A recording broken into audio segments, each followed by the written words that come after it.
Jackie. Jacqueline Rogers, Jackie to those who know and love her, is a successful businesswoman at the top of her game.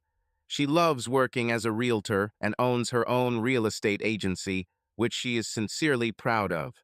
If an observer were to pay attention to Jackie walking down the street, he would see an exemplary attractive, well-groomed woman of about 50 with gray blonde hair, reminiscent of Heidi Klum, minding her own business. This observer would notice a woman who is always on the move, dressed fashionably, with a magnificent figure.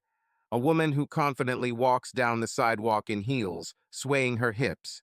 He might have thought her smile meant she was on her way to a business meeting or a date with a secret lover.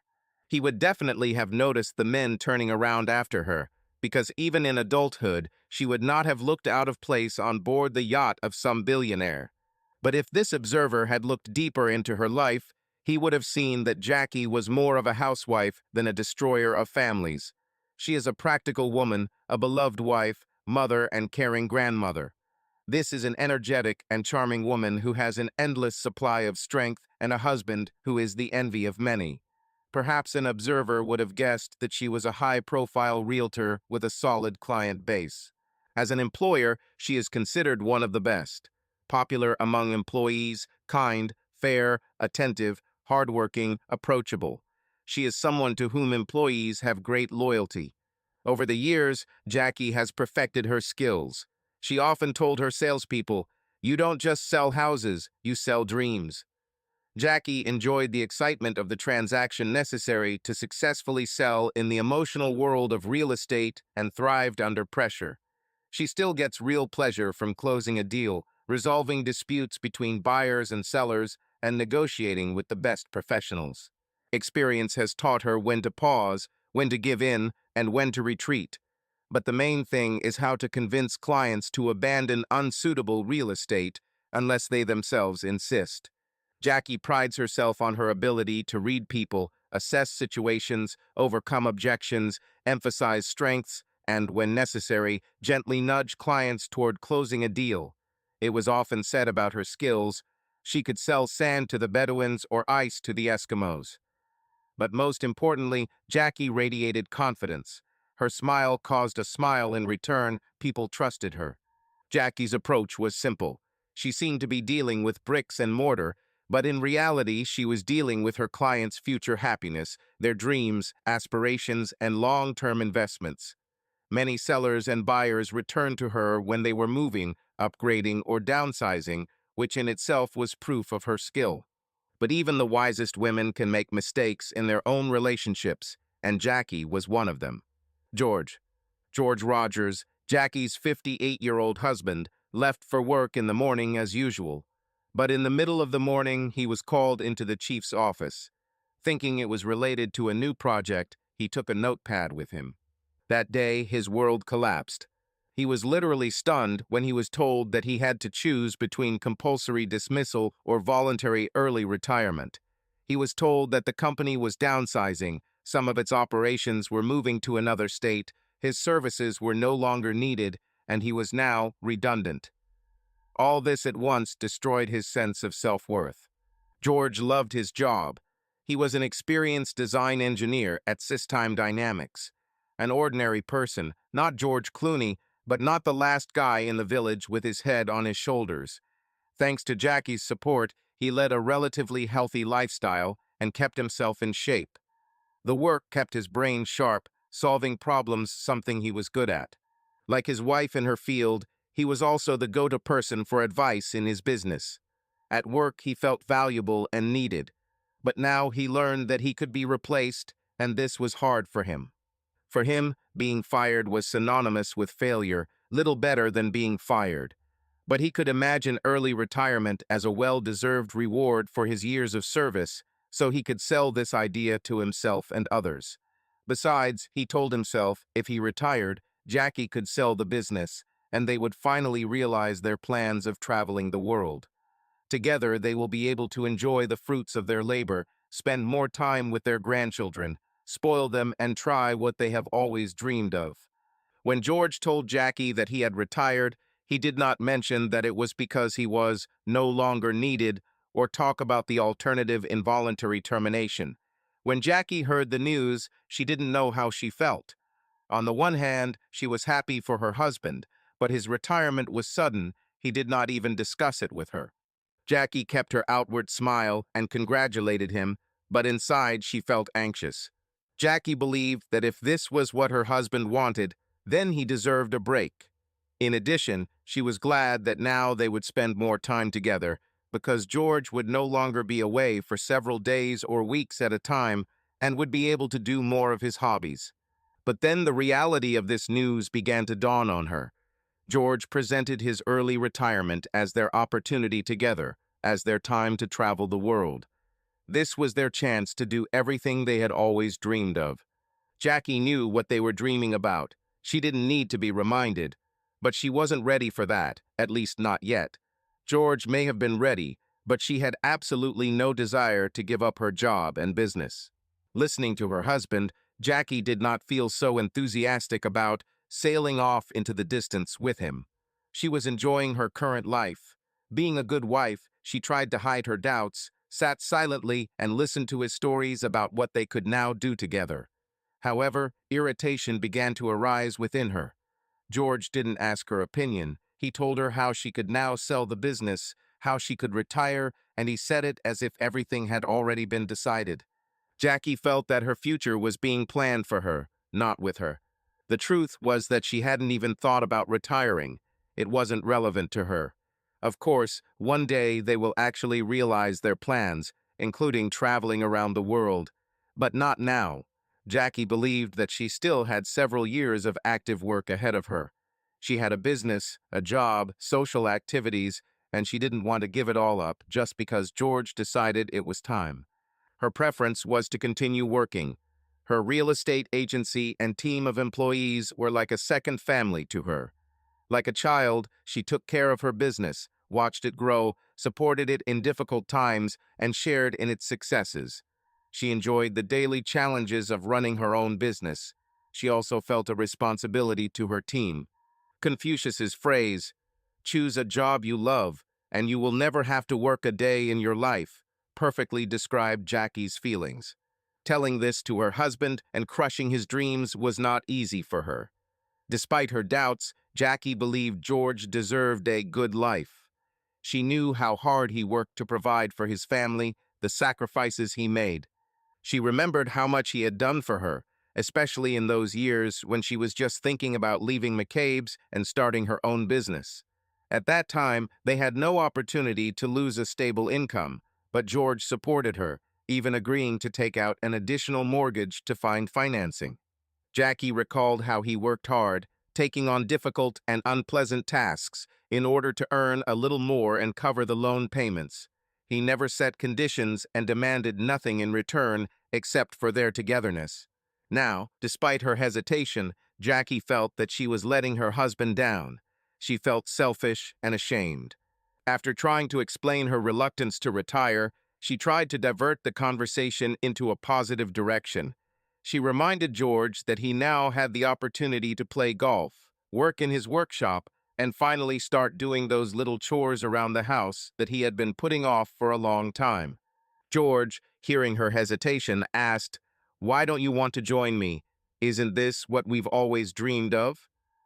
Jackie tried to explain that for her, this was not just a job that she would lose, but also trials, challenges, and friendships. She will miss the daily conversations, joint jokes, gossip, and many other little things that made up her life. But what she never told George was her fear. She was afraid that if they started spending all their time together, it might ruin their marriage. She often thought that their success in their relationship was due to the fact that George was not always around, that they had their own hobbies and time apart. She loved George, enjoyed his company, but she was afraid that this was only possible because they met in doses. This wife's indecisiveness became the first cloud on George's horizon. When Jackie first dampened his enthusiasm by declaring that she wasn't ready to retire yet, it really hurt him. When Jackie said she wasn't ready to retire yet and promised to think about it at best, George felt his plans were ruined. He tried not to show his disappointment, but inside he was hurt, disappointed, and felt betrayed. At first, George made an attempt to come to terms with her decision and try to enjoy his single retirement. At first, everything really went well for him. He took a day membership to a golf club, went for walks, hikes, rode a bike, tried to keep fit and stay active. He began taking care of chores he had put off for years, spending time in his workshop and working on restoring his beloved 1969 Camaro. This car was especially dear to him. It was given to him by his father when George received his driver's license. It was not just a car, it was a part of his life associated with vivid memories. It was in this Camaro that he lost his virginity and drove to college. When his father died, George found the car sitting in a barn under a tarpaulin in poor condition and decided to restore it in memory of his father. At first, restoring the car brought George joy, as did his other hobbies. But as days turned into weeks and weeks into months, the novelty of the hobby began to wear off. Everything began to seem monotonous. George began to feel increasingly tired of the repetitive rhythm of his days.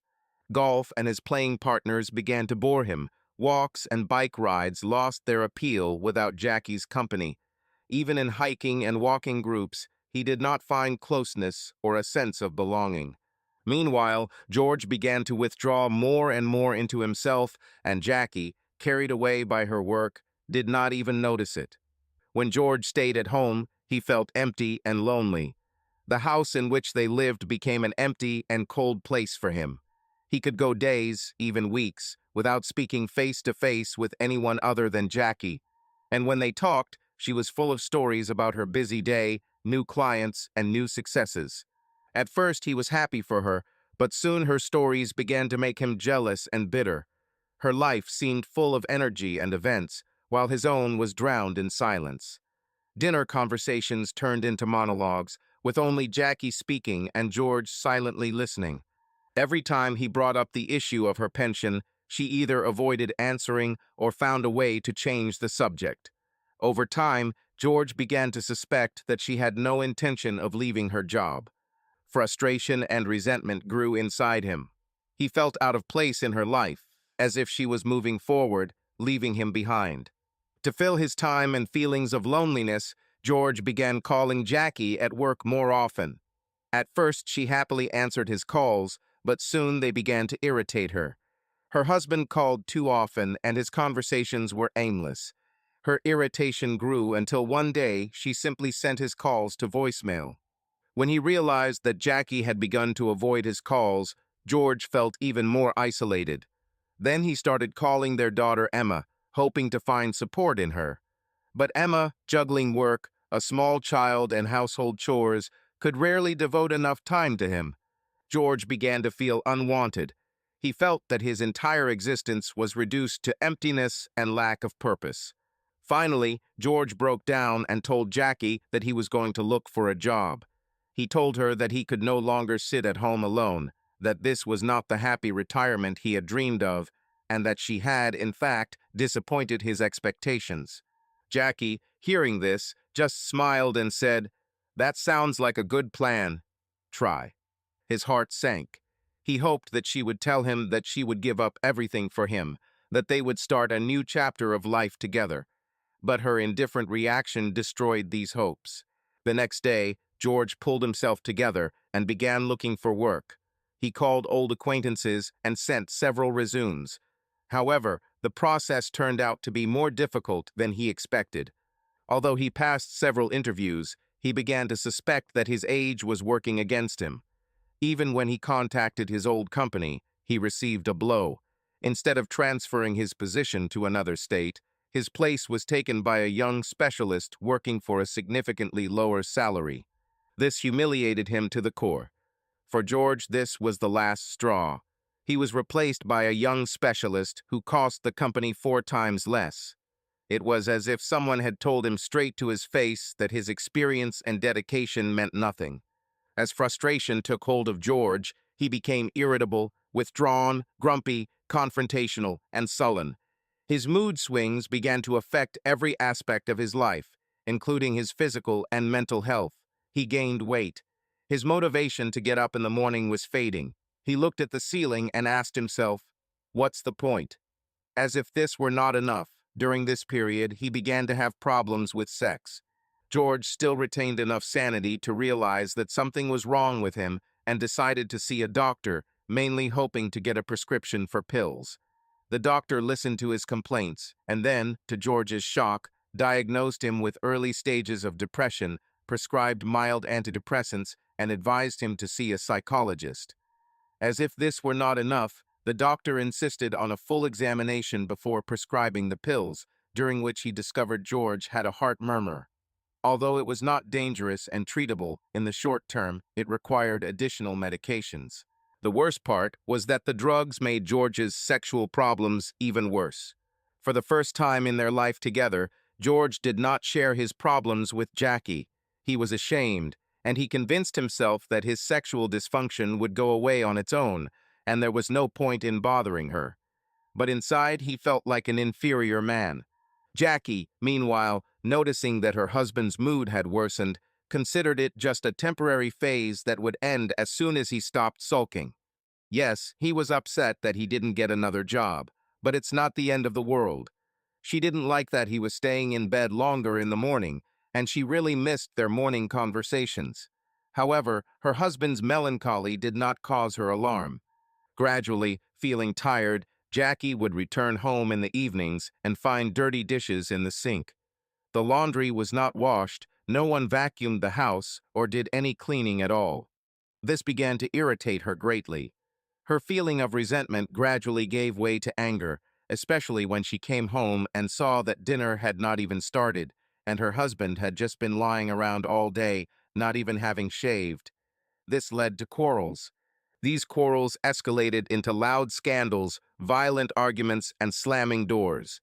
George felt he had no reason to make an effort or even leave the house, and began drinking during the day. His behavior became increasingly worse. If he wasn't sulking, he was arguing, and if he wasn't arguing, he was disappearing into his workshop or former home office. As George's character changed, so did Jackie's attitude. She went from being a supportive and patient wife to being an outspoken critic of almost everything he did, and more often, what he didn't do. They fought and said things to each other that they didn't really mean, but that were hurtful and bitter. Their temper led to both of them throwing verbal punches at each other.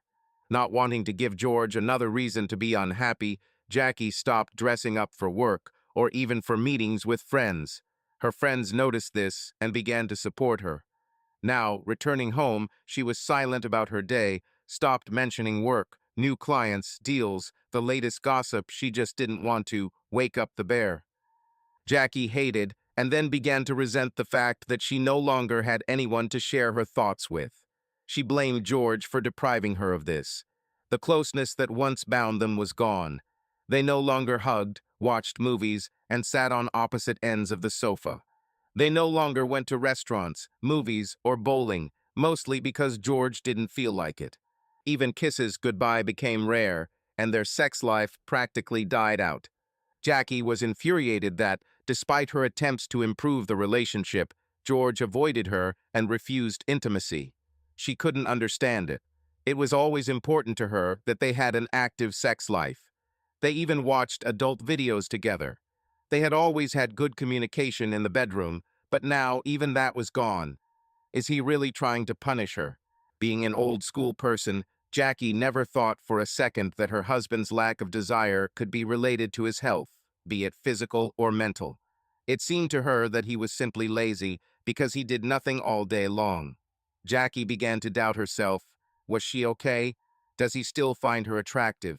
She tried wearing skimpy nightgowns, but it didn't help. His constant refusals made her feel ugly and unwanted. She looked in the mirror and asked, "What's wrong with me?" Gradually, self-criticism gave way to anger. She was angry with George for making her feel unattractive. Is he really having an affair? No, not George. He couldn't. Unfortunately, due to the fact that communication broke down between them and George did not want to share his experiences, Jackie became increasingly aggressive. She had no idea that his reluctance to have sex was due to sexual dysfunction, exacerbated by medication, which only made his condition worse. For George, not being able to be sexually functional was a shame, a blow to his masculinity.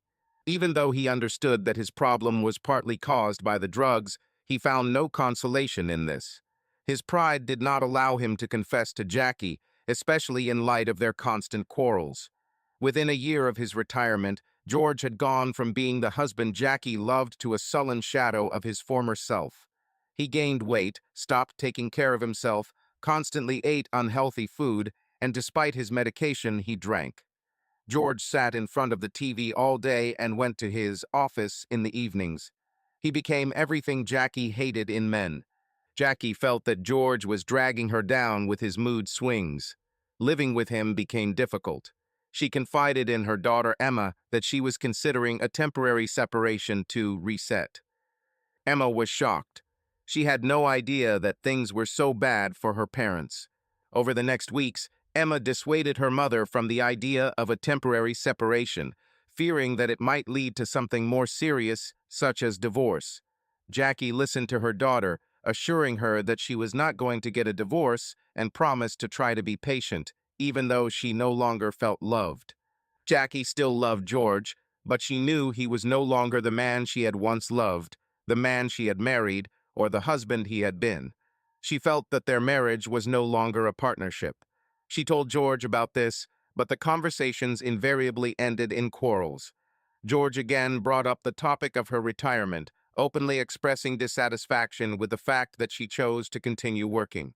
He accused her of misleading him and asked why they were making plans if she wasn't going to follow through. These accusations angered her. She denied that she had deceived him and said that she still wants to travel the world, but is not ready for this yet, does not want to sell the business and do things that are not interesting to her. George retired early. It was his decision made without her consent. If he loves her, he must understand. His pride did not allow him to tell Jackie the truth that he was actually forced into retirement, that no one else wanted him, considering him unnecessary. She tried to calm him down, saying that they could still go ahead with their plans, but only when the time was right for her. George countered that if she loved him, they would already be on their way. Jackie thought this was unfair. Whether out of frustration, a lack of intimacy, or pent-up anger, they began to lead increasingly separate lives, as if they couldn't stand each other. They began to eat at different times and cook for themselves. Something else began to bother Jackie. When leaving the house, she began to pay attention to other men. In her mind, she imagined that George might be like this, or like this, or like this. Seeing couples walking hand in hand, she wished for George to be his old self again, to be the romantic and caring person he had been at the beginning of their relationship. Jackie was happiest when she was away from home and away from George. She began finding more and more reasons to get out of the house, joining new committees, signing up for a gym, a yoga class, and even a cooking class. Around this time, a man caught her attention. It stood out for two reasons. First of all, he was damn handsome. Secondly, it was Stephen McCabe, the 30-year-old son of her former employer and now competitor. He recently inherited a large family real estate business, and to expand the business, he successfully entered into residential rental and development. Now he was looking to expand the business, moving in the opposite direction into the niche in which Jackie worked. Jackie went to the lunchtime political charity event alone. She was furious with George, who at the last moment refused to go with her, deciding that he would rather tinker with his Camaro. Already annoyed, she became even more upset when she saw the seating plan.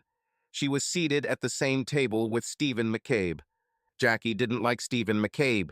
A year and a half ago, he inherited the McCabe business, which was a competitor and where she began her career. Jackie left the company more than 20 years ago on good terms with Stephen's father. They agreed that she would not enter the McCabe business territory, and he, in turn, would not try to work in the luxury real estate niche that Jackie was targeting. The elder McCabe believed that at that time there were not enough customers in this market for two competing companies, and the income from this business was not so significant for him. Jackie remembered Stephen from school. They studied in the same class, but moved in different circles. He was the star of the football team, its popular player, and she was quieter and more modest, if not for her role in the cheerleading group, they would hardly have crossed paths. After graduation, he received a scholarship and went to college, and she, having no funds for her studies, began working in his father's office as a junior intern. More recently, after the death of his father, Stephen turned into her main rival, deciding to renege on the promises made by the elder McCabe. Now he has his sights set on the luxury real estate market, her field of activity. She almost turned around and left. Stephen McCabe also came to this charity event alone. Although in his case this was planned, he simply did not have a companion to take with him. Ambitious and driven, he intended to use the event to network and seek new opportunities. Comically, there were 2 empty seats at their table, and as a result, Jackie and Stephen, although they were competitors, in fact ended up being the couple that brought up the rear at the table. For Stephen, this was not a problem. Jacqueline Rogers, in addition to being his rival, also looked very attractive. Looking at her, he remembered their school days, imagining her in a cheerleader uniform. From his point of view, their location at the table was fortunate, because her business was exactly what he had long wanted to acquire. Stephen McCabe intended to make the most of this unexpected opportunity, thinking to himself that he might finally be able to beat her in more ways than one. He liked that Jackie had created her own almost monopoly market in luxury real estate, which he unsuccessfully tried to capture. He knew people who wanted to invest their money, even ill-gotten money, in a legitimate business with good returns. He remembered Jackie Rogers from the days when she worked for his father, and it seemed to him that there was some kind of scandal associated with the fact that she became pregnant and got married. And then a few years later, she left to start her own business. Stephen had already come to the conclusion that buying her business, with its established reputation and client base, was much more profitable than starting from scratch. All he needs is to convince her to sell. Jackie thought Stephen McCabe was a smug jerk who was undermining her business by cutting prices, which was not good for either of them. But when he stood up to pull out a chair for her, displaying gentlemanly manners, Jackie decided to temporarily set aside her dislikes. Stephen was successful, wealthy, and unabashedly ambitious. After college, he served in the Army, where he made a career, and after his service, he became involved in several successful business projects. He always knew what he wanted and went towards his goal. He had everything in life. He was attractive, smart, and, to Jackie's surprise, had a great sense of humor. Sitting next to him, she suddenly realized that he was charming, interesting, and funny. Besides, he looked very attractive and, more importantly, smelled great. Stephen never missed a chance to engage her in conversation, so Jackie soon felt as if she was the only person he was paying attention to. It was a pleasant feeling. That's exactly how George made her feel, once upon a time. This was exactly how George must have made her feel right now. To Stephen's relief, Jackie, unlike many of his former acquaintances, had intelligence, and a keen sense of humor. There was a sense of strength and confidence about her, and she was clearly not one of those who could be easily persuaded or swayed. But instead of frightening Stephen, it delighted him. He was physically attracted to her, she was very beautiful, and had a magnificent figure. Jackie didn't know what to expect from their interaction when Stephen sat down next to her. She had heard rumors about his reputation as a ladies' man, and that he had found himself in sticky situations with angry husbands. She knew that he had been married, but then divorced, and assumed that his infidelity might have been the reason. He was now considered a confirmed bachelor. As their conversation progressed, both began to realize that despite their professional rivalry, they actually enjoyed each other's company. Their conversation flowed easily, and although they occasionally bickered slightly, they mostly shared memories of their school days and her work at his father's company. When the time came, it was only natural that Stephen extended his hand and invited her to join the dance floor. Jackie accepted his offer and soon realized that they had another thing in common. They were both good dancers. Dancing with George was another thing Jackie missed. She smiled to herself, realizing that Stephen's presence had unexpectedly become a small blessing for her. When Stephen held her in the dance, he enjoyed her curves, her smell, the way she moved. And she, in turn, found comfort in the confidence of his embrace, and the fact that he did not allow himself too much. She involuntarily began to compare him with George. If George were here, would he be outraged if Stephen asked her to dance? In her mind, she imagined Stephen as a charismatic hero, similar to Antonio Banderas in Zorro, meekly casting a glance at her husband, who remained on the sidelines. Jackie laughed when Stephen admitted that she was his dream cheerleader as a teenager. She smiled and replied, "I think there is some kind of compliment in this, but as far as I remember, many of my friends also succumbed to your charm." Stephen jokingly apologized. "What I wanted to say was that you were the one who got away, and to be honest, you are no less attractive now than you were then." Jackie felt her face turn slightly red from such directness. No one had said such words to her for a long time. It was nice. "Wow," Jackie replied with a smile. Then, slightly slyly, she added, "I remember how you ran after all the young office employees." Stephen laughed. "To my eternal shame, I never managed to catch one of them." Jackie teased him. "Well, not for lack of trying, I suppose." He leaned closer and whispered in her ear, "Perhaps I was just chasing the wrong one." Jackie realized that he was clearly complimenting her, perhaps even flirting. "I was married, I had a little daughter, so it's unlikely that you would have succeeded," she answered calmly, while feeling a strange flutter in her stomach. Stephen nodded, accepting her words, and asked, "By the way, how is your family?" With George's retirement turning disastrous and the growing hostility and estrangement between her and her husband, Jackie was forced to consider the future. She prayed, hoped, bet everything that the situation would stabilize and George would accept her point of view, but this did not happen. Fearing that their relationship might be irreparably damaged, Jackie felt increasing pressure to agree to premature retirement and sale of the business. She knew that if she decided to retire, she would have to make decisions that she hoped to avoid for a long time. For example, should you just close the business or try to sell it? Either option left her worried about the future of her employees. Her choices seemed to boil down to leaving them idle or handing them over to who knows who. Despite favorable market conditions, margins remained low, and finding a buyer for the business could be difficult. And even if a buyer is found, he will most likely want to reduce costs and optimize processes. She half laughed. "George, my husband, he's retired." Stephen almost choked. "Well, damn it, is he really an old man? I heard rumors that you married an older man, but I thought it was for a year or two at most." Jackie raised an eyebrow. "Rumors? Sorry to disappoint you. But yes, there were rumors." Jackie laughed. "Well, he still has a margin of safety." Stephen teased. "So you haven't sent him out to the veranda in the wicker rocking chair yet?" Jackie smiled. "You are confusing metaphors. But no, I haven't sent it. Not yet." And then, without noticing it, she voiced what she was thinking to herself. "Although perhaps life would be simpler if I could do that." He became interested. "Sorry, what?" Realizing her reservation, she replied, "Nothing." When they sat down at the table again, Stephen took advantage of the opportunity.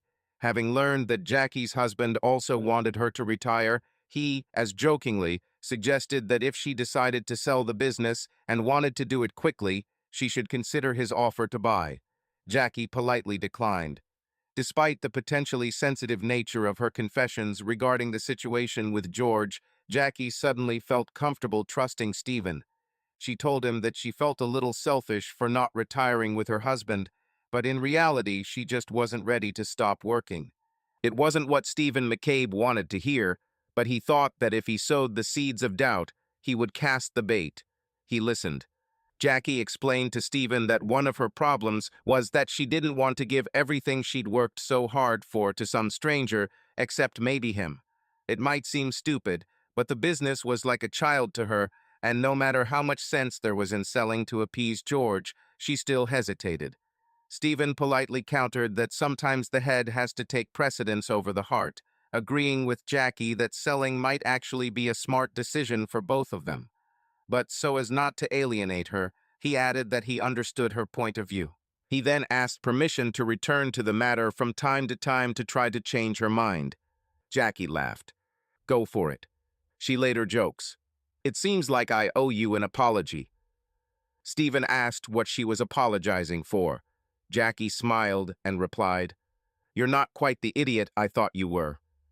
Stephen laughed and noted that her apology would have carried more weight if she had agreed to have coffee with him the next day. With a sly smile, and perhaps out of a spirit of contradiction, Jackie agreed, or perhaps subconsciously she liked the fact that a man was flirting with her and wanted to continue. The next morning, for the first time in several months, Jackie began looking through her wardrobe with interest, assessing herself with a critical eye. Unbeknownst to herself, she was thinking, what will look good? She bit her lip, feeling like a teenager getting ready for her first date. Choice, choice, choice.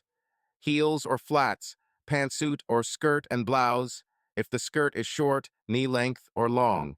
Is the blouse fitted and starched or loose and silky? Even if it's just coffee, it's coffee with the infamous Stephen McCabe. Still angry at George and seemingly out of spite, Jackie wanted to look great for her coffee date. She smiled to herself. Meeting. Damn, why does she care?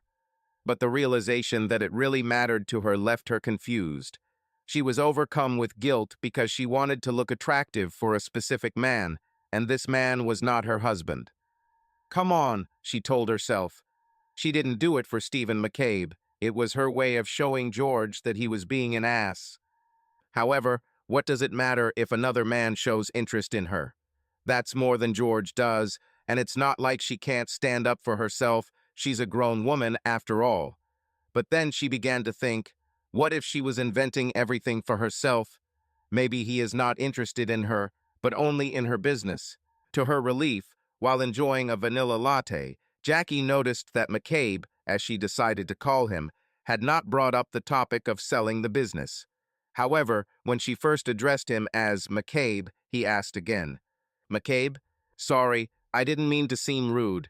It's just easier this way. It won't be unpleasant for you if I call you.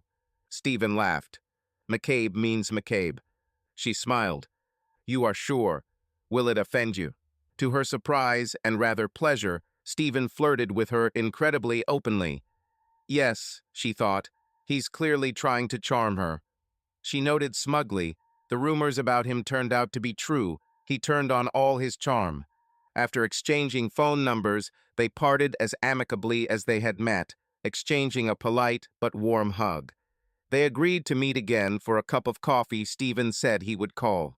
Returning to the office, Jackie found herself remembering their meeting. She admitted to herself that she enjoyed meeting Stephen. It was nice for her to feel wooed again, courted, flirted with. All this was nice, even if he might have ulterior motives. The next morning, Stephen called and offered to bring her coffee straight to her office.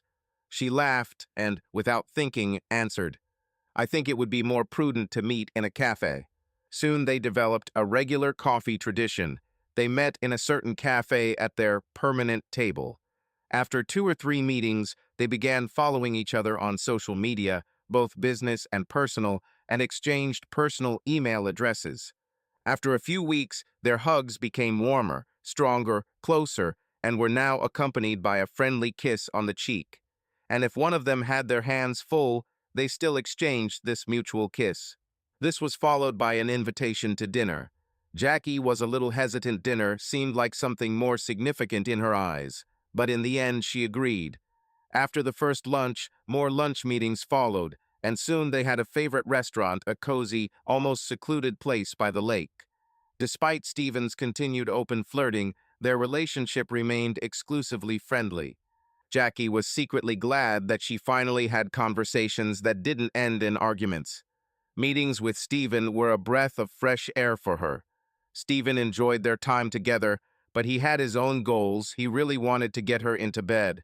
For Jackie's birthday, Stephen sent her a funny card online, and then in the real world, a large bouquet of roses, anonymously, of course.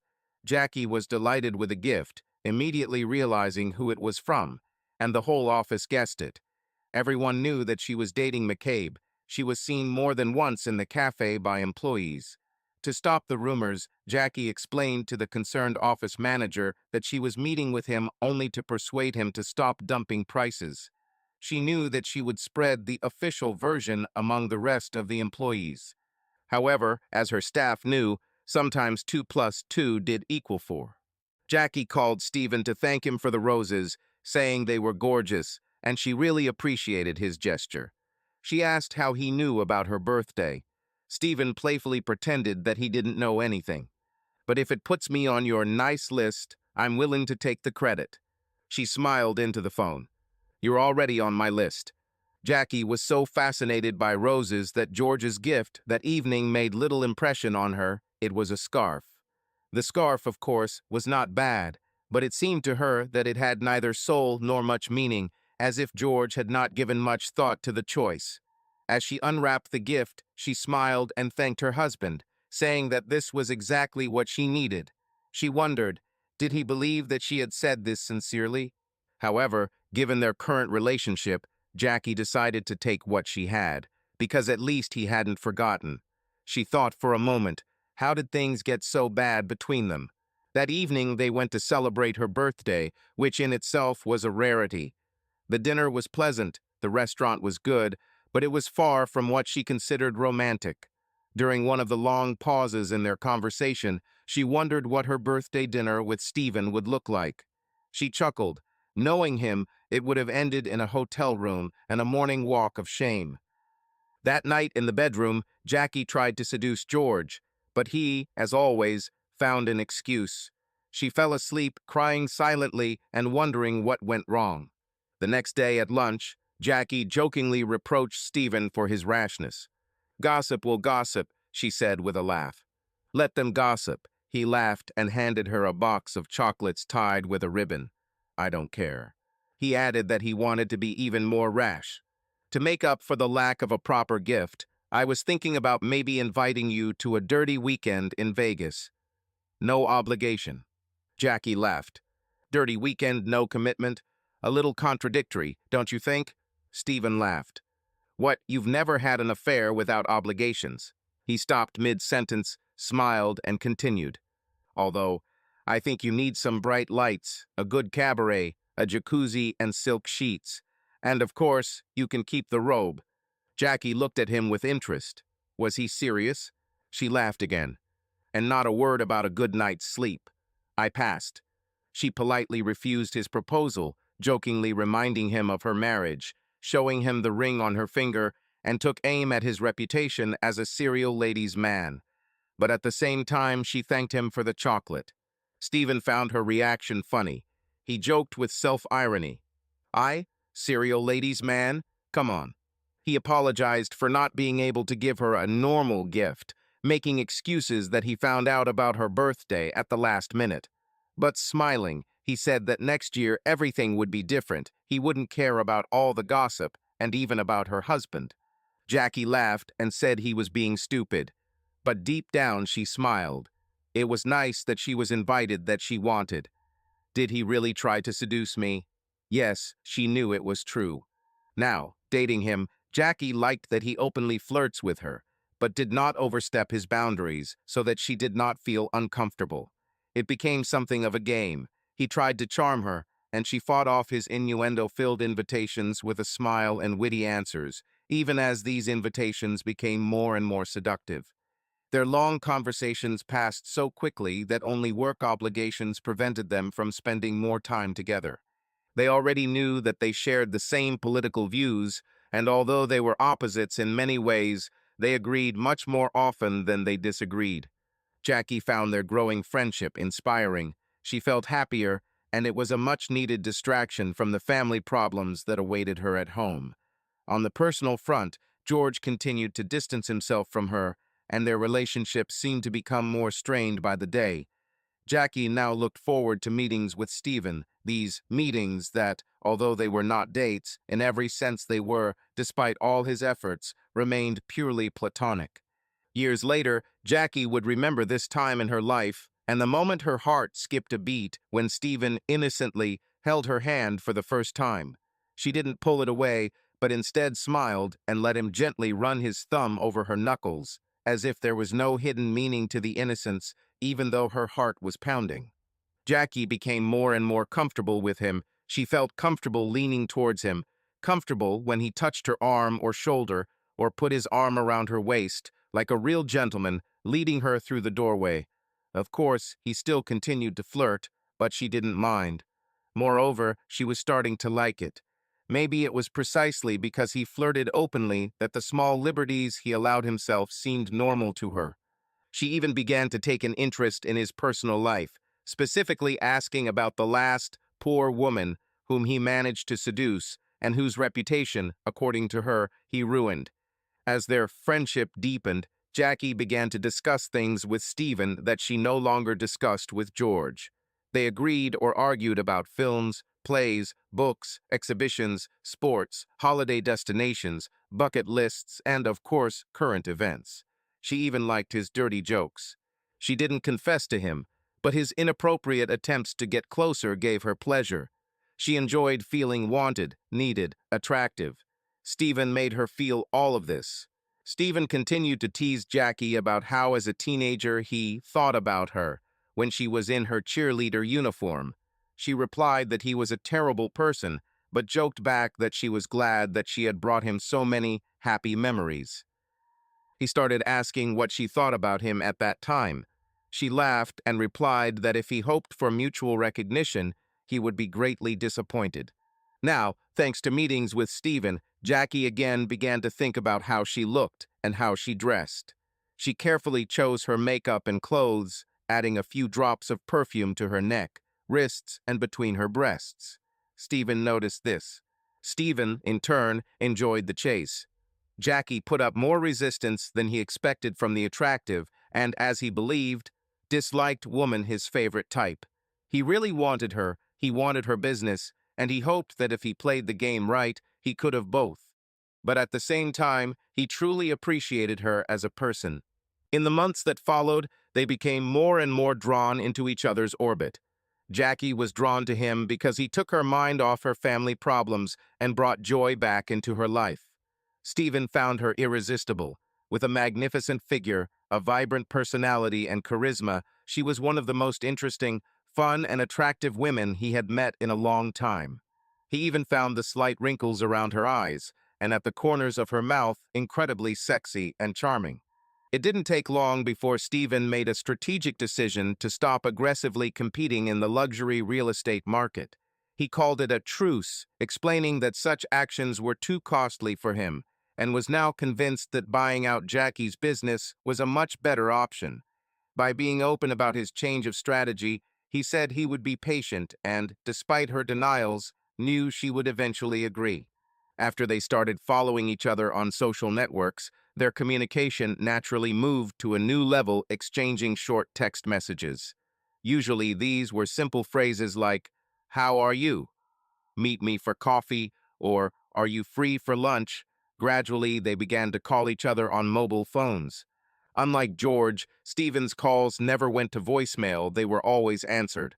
Moreover, Jackie even assigned a special ringtone for his number, the screensaver from the series Friends.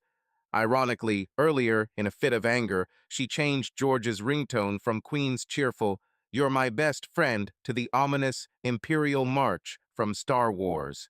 Stephen's daily calls became the norm, and although their interactions remained fairly innocent, Jackie still felt she had to hide him from George.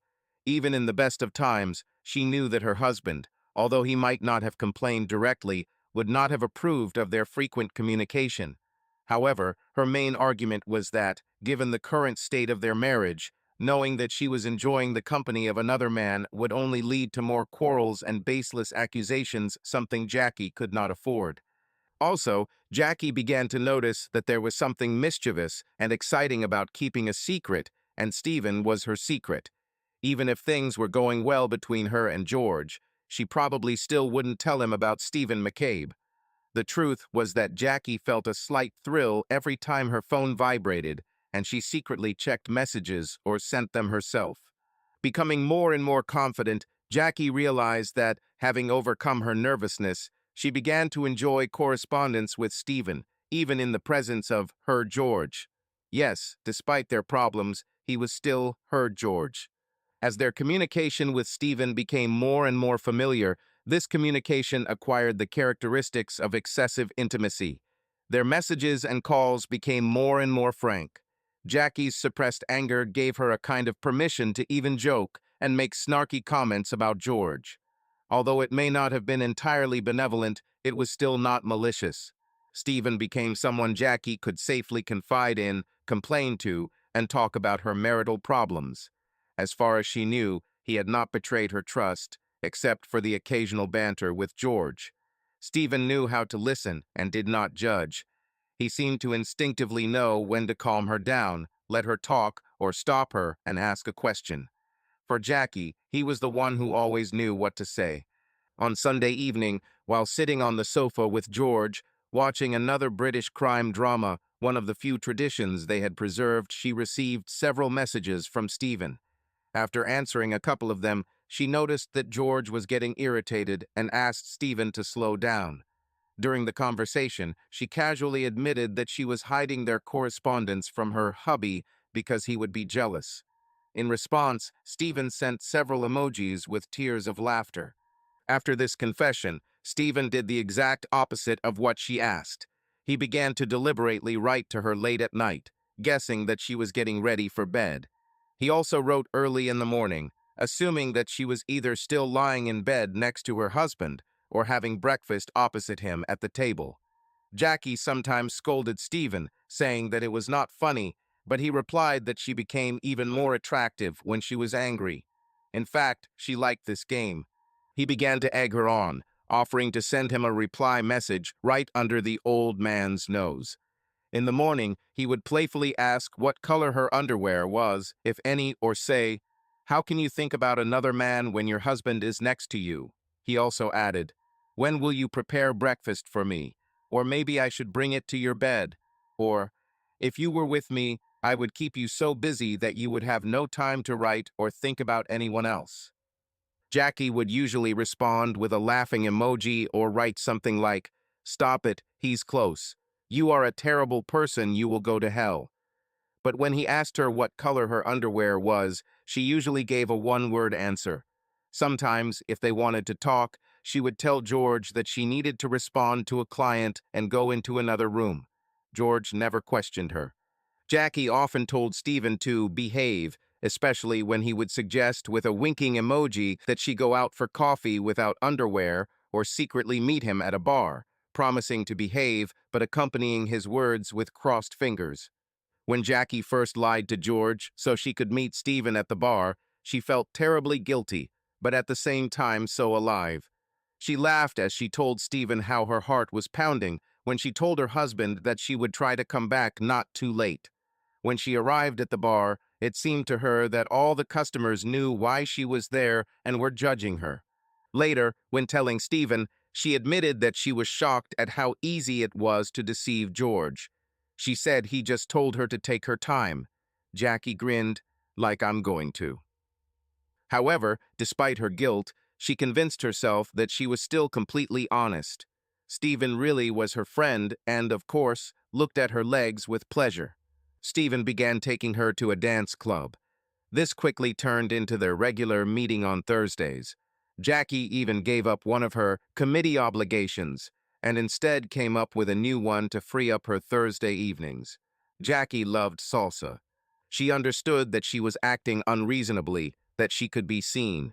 But she convinced herself that she knew what she was doing, and although she was technically cheating on her husband, she was not cheating on him physically. Communication, although still remaining at the level of friendship, grew into something more romantic and unacceptable.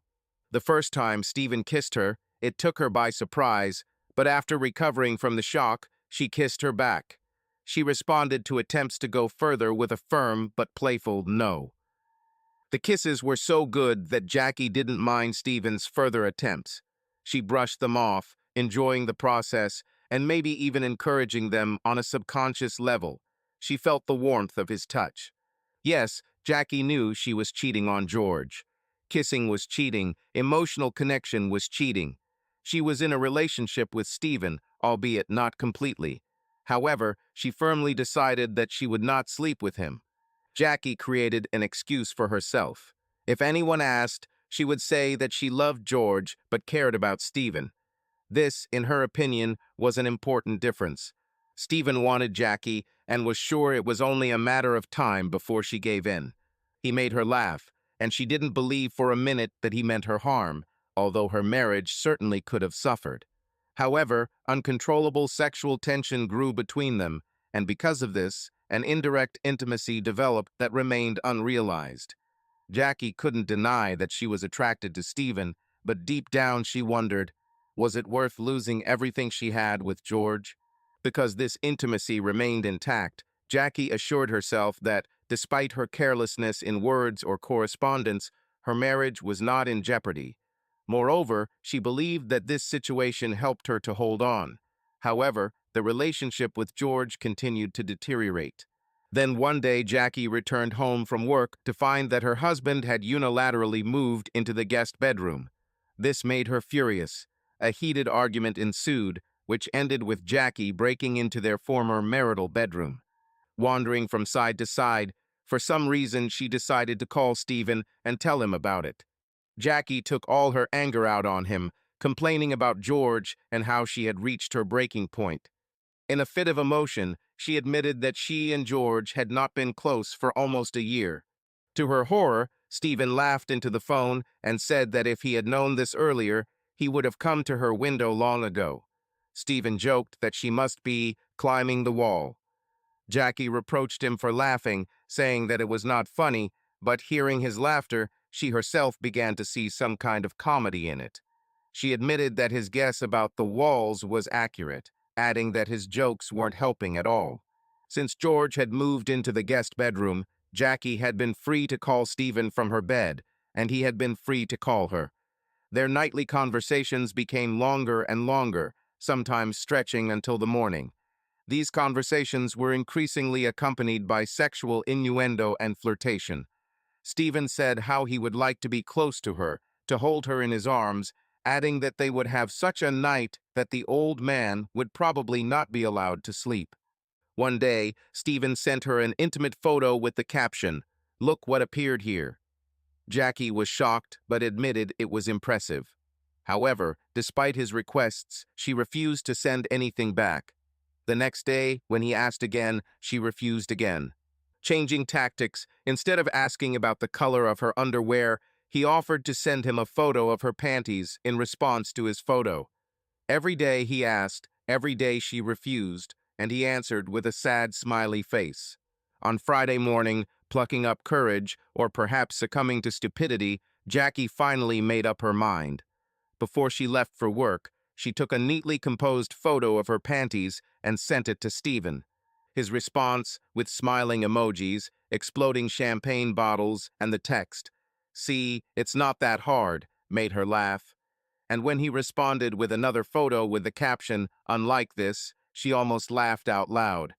When Jackie wasn't ignoring George, she became increasingly hostile with him. She wondered if she still loved him. The fact that she remained faithful to him despite his indifference only increased her anger. She made caustic remarks, sometimes just to hurt. It infuriated her that he almost never reacted, which made her even more angry. On weekends, when George returned from his workshop, he would sometimes ask, "What are we having for dinner?" Jackie answered coldly, "Whatever you cook yourself." Hearing him rattle dishes and cupboards, she smiled. After that, she began to feel remorse, and she cooked dinner, which he liked, trying to return to her former normality. But soon Jackie decided to hint to George that she might be having an affair. However, he didn't believe it, which irritated her even more. Eventually, feeling that the situation had reached an impasse, she shared her worries with her daughter Emma, mentioning Stephen for the first time. When Emma asked who Stephen was, Jackie tried to explain that he was a friend who wanted to buy her business. But Emma made it clear that she considered such communication unacceptable. Jackie tried to defend herself, saying that she didn't sleep with Stephen, that they were just good friends. Emma, frowning, asked a direct question. "Mom, are you sure this is reasonable? Does Dad know about this?" Jackie admitted that she didn't tell George about Stephen because she didn't think he would understand. But she again emphasized that nothing was happening between her and Stephen. Emma doubted. If everything is as innocent as you say, then why don't you tell Dad? What does he not understand here? Jackie tried to explain that she didn't want George to jump to the wrong conclusions. Are you sure you're not lying to yourself? Emma asked. Are you having an affair with this Stephen? Maybe Dad already knows about everything. Maybe that's why he moved into the guest bedroom. Jackie was stunned. How could you think that? George began to distance himself long before Stephen came into my life. She added that Stephen just wanted to buy her business, and yes, they became close, but only as friends. Emma continued to insist. Mom, friend, seriously? Are you sure he's not a friend with benefits? Jackie thought for a moment, and then answered with a sly smile. Well, he's really cute. Mom, Emma looked shocked. They looked at each other, and then both laughed. Through laughter, Jackie reassured her daughter that she had nothing to worry about. But then she added, although, considering how things are with your father and me, such privileges would definitely not hurt. Emma tried to bring some seriousness back to the conversation. Mom, be careful. You've already gone too far. I don't want you or Dad to suffer. You shouldn't break up. You must stop seeing Stephen. Jackie sighed, agreeing that Emma was right, but adding that she couldn't continue living like this with George. Emma offered her mother a solution. Why don't you sell the business to this Stephen, but agree to remain on staff as a manager? This will free up more time for Dad to try to improve your relationship. After talking with her daughter, and when Emma left, Jackie picked up the phone and called Stephen. He answered, and she smiled and asked if he could meet her for lunch the next day. I have a business proposal, she added with a mysterious smile. The next day, sitting opposite Stephen at a table in a cafe, she began to outline her terms. Partnership? He asked again. Equal partnership, Jackie corrected, emphasizing the word equal. She spoke quickly, as if she was afraid that he would immediately refuse. Jackie explained that she was ready to sell him 50% of the business under certain conditions. She suggested that he could add his name to the company's name, although she thought it would be better to leave her name to preserve reputation. In addition, she wanted to continue running the business, but work 3 days a week, receiving a corresponding salary and half the profits. She also insisted on bonuses for personal achievements. Jackie suggested that the agreement should include a clause giving the right to one partner to buy out the other's share if someone wanted to sell their share. She slowed down, noticing that he didn't look too enthusiastic. Trying to lighten the atmosphere, she smiled. Maybe Rogers and McCabe. How do you like it? Sounds sexy, doesn't it? Stephen chuckled, but then said with a joking hint, so you want to save your marriage by taking me as a sleeping partner? Jackie couldn't help but smile, tuck her hair behind her ear, and answer with a playful look. I trust you to express this. He laughed quietly, and then, more seriously. So this is, yes? Jackie, without losing her composure, leaned back in her chair and looked straight at him. George is a good person.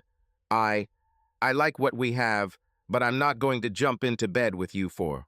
Stephen interrupted her, almost mockingly.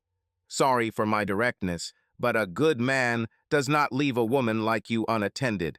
No matter what George does or doesn't do, he doesn't deserve you. Jackie answered defiantly. So, are you worthy? Stephen looked into her eyes with confidence. I would like to be a part of your life, yes. These words stunned her a little. She sighed and, trying not to lose her composure, asked, Stephen, why all of a sudden such assertiveness? He leaned forward, stirring his coffee. I'm tired of waiting for you to make a decision. Wait? Jackie looked puzzled. I told you, you will finally gain control over my business, well, over half of it, and first priority over the rest. Stephen shook his head. No, I'm tired of waiting for something more than what we have. As if a light had turned on in her head, Jackie opened her mouth and then said, Oh? Yes, oh. With a note of challenge in her voice, she said, You have other women. Both fell silent. Jackie spoke first. Listen, this is a good deal. He laughed.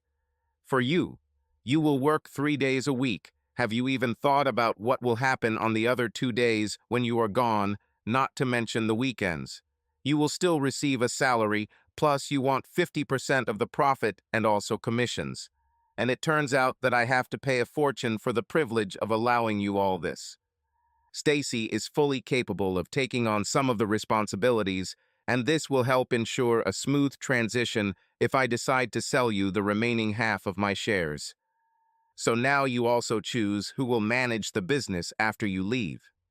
Jackie felt she needed to explain herself. That's not exactly what I meant. Stephen interrupted her. Let's say, for the sake of argument, that I need to liquidate my investment and use the buyback clause. Will you have the money to buy out my share? If not, I'll be stuck with 50% of the shares in a business that I can't manage, and no one else will want to buy it. He paused. So I'll ask again. What will I get in return? Jackie felt stuck. We could discuss salary and commissions. This will not solve the problem. Jackie was annoyed. Stephen, I thought you would be glad to have this business. Stephen straightened up and looked into her eyes. But that's not true, right? I'm not getting your business. So, to be more direct, I want to know what else will I get for my money. She looked at him and noticed how he was looking at her. She knew what he meant and wasn't sure if she liked his hint. You're not giving up, are you? Okay, Jackie, hand on heart, be honest. Tell me you hate the thought of the two of us together. Jackie seemed confused. Are you serious? Have you ever seen me not serious when it comes to you? Stephen, you are acting like an ass. I'm married, we already do more than I should. I came to you with this proposal to save my marriage. He smiled at her. She suddenly remembered her daughter's words and muttered, just a friend with benefits. Stephen leaned over. What did you say? She smiled. You want us to be friends with benefits? I think that's what it's called. I want us to be together, yes. Jackie paused. Why are you asking this of me? Why now? Stephen looked serious. Come on, Jackie. Jackie felt vulnerable. Stephen softened his tone. You're too afraid of finding what you don't have in your marriage. That's why you convince yourself that you love George. Jackie almost growled.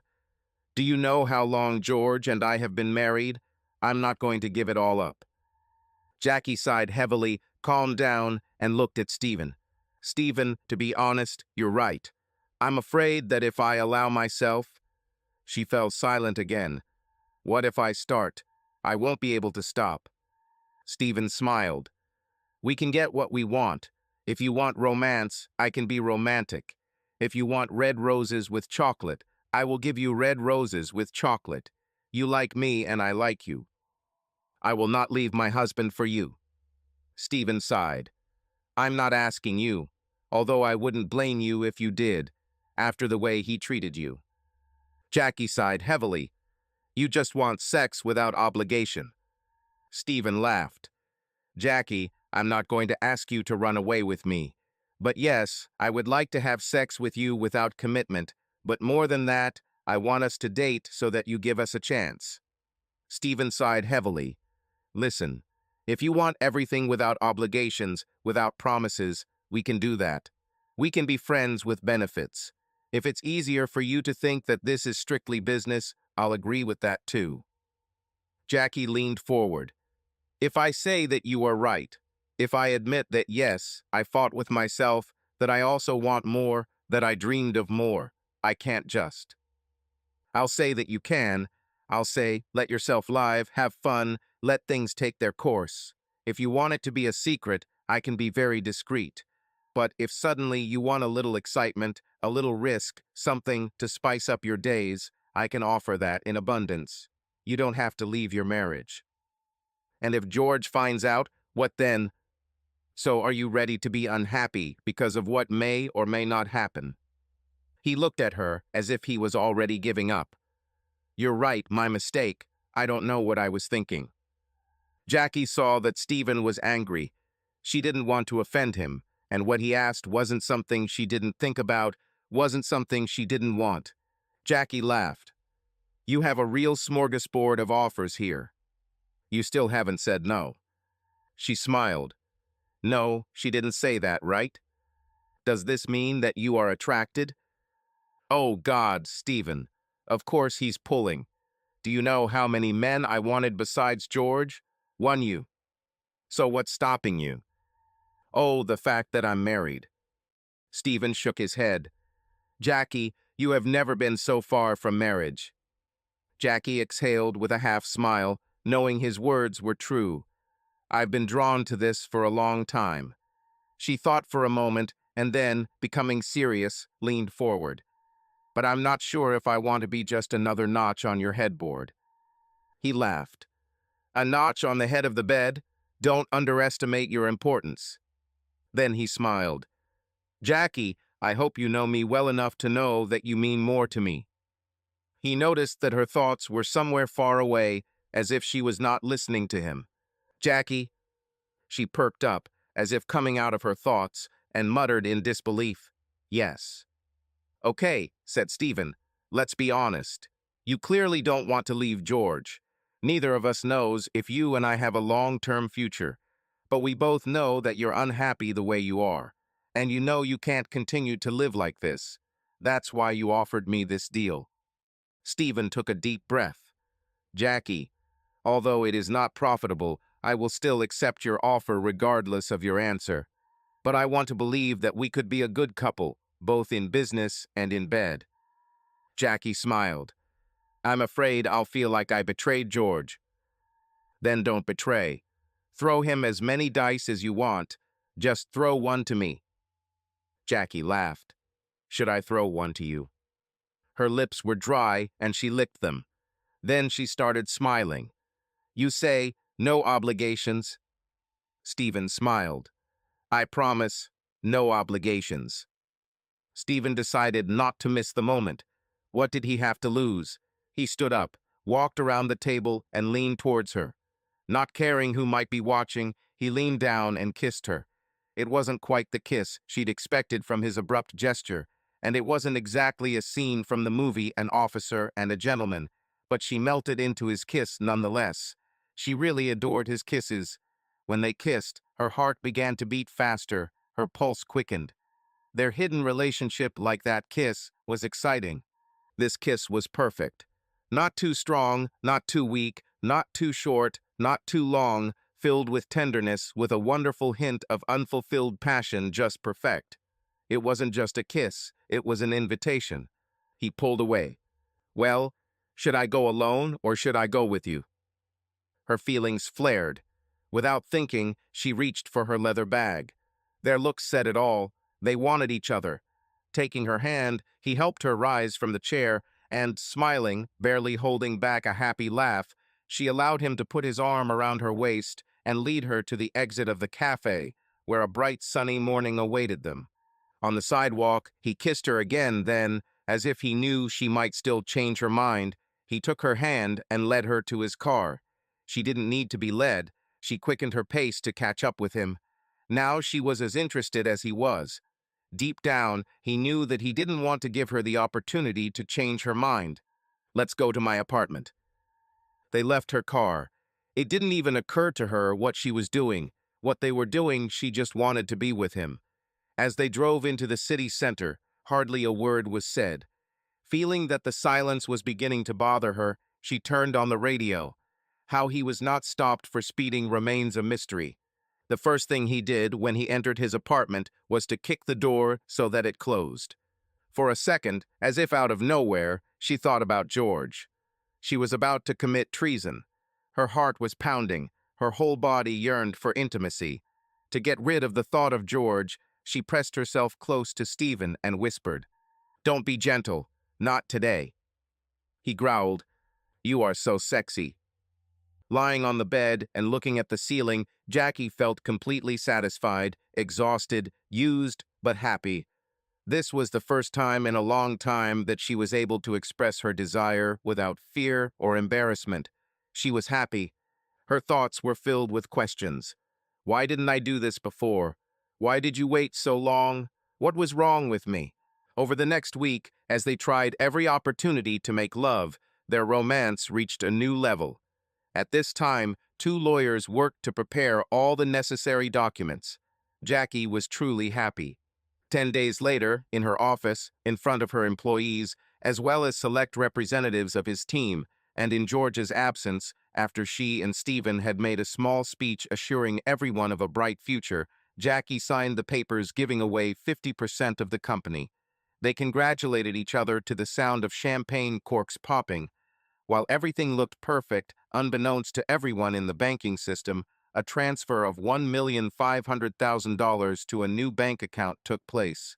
After the celebration, when the employees had gone home, Stephen followed Jackie into her office and closed the door behind him. She stood with her elbows on the table, looking at his confident figure.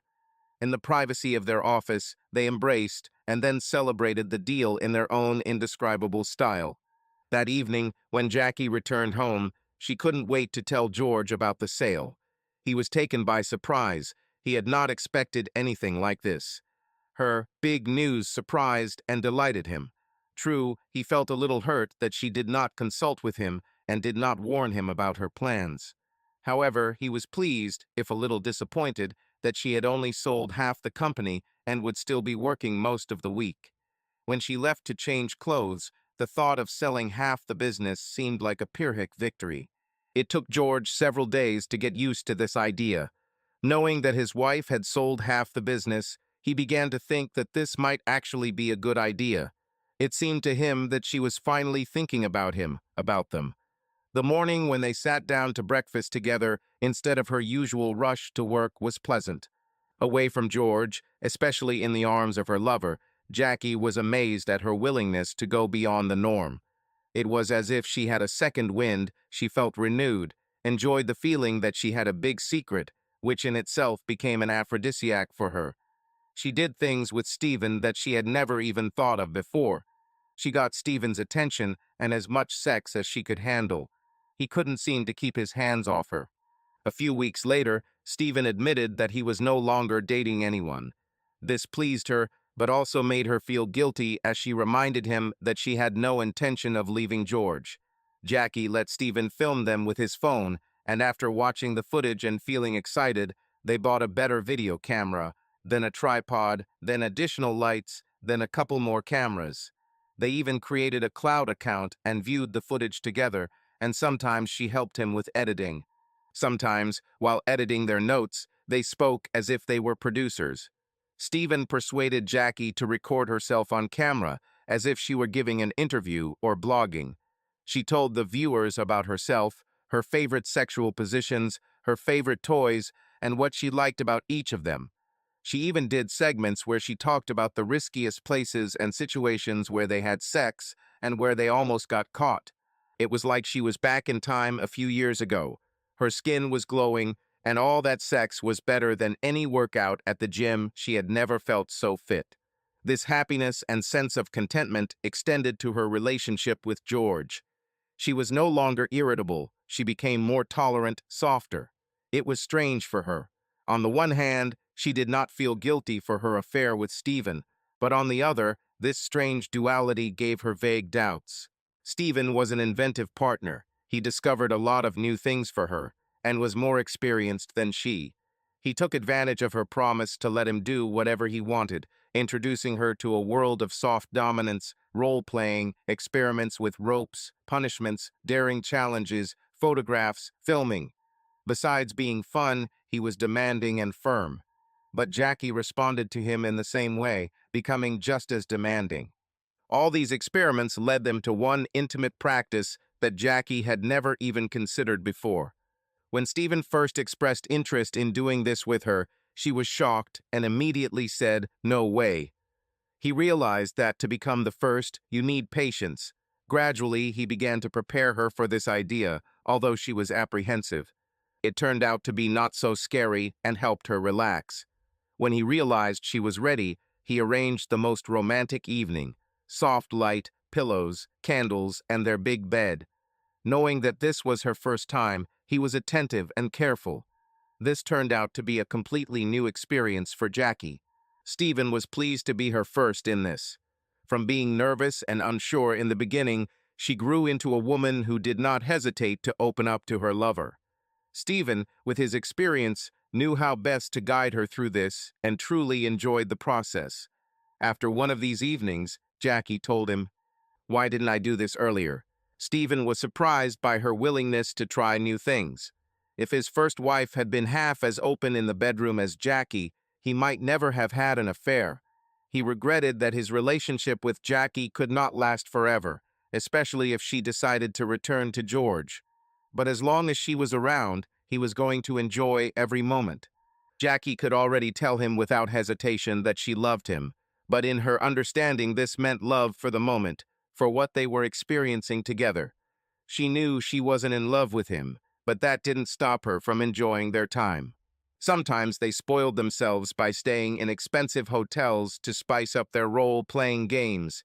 They acted out skits where he was a businessman and she was a woman sitting at a bar. Stephen stood back, watching other men approach her, until, at the right moment, he stepped in to protect her. Such scenes confirmed his opinion of George. For Stephen, her husband remained a coward who did not understand what kind of woman he had lost. "Do you really think you can go back to this coward?" he usually asked. Their romance, despite being full of intimate moments, was not limited to sex. They spent a lot of time together outside the bedroom, kayaking, going on picnics, attending baseball games. Sometimes they even made love outdoors, feeling the risk of being caught. Her affair with Stephen changed her attitude towards George. Now she felt that she could more easily tolerate his shortcomings.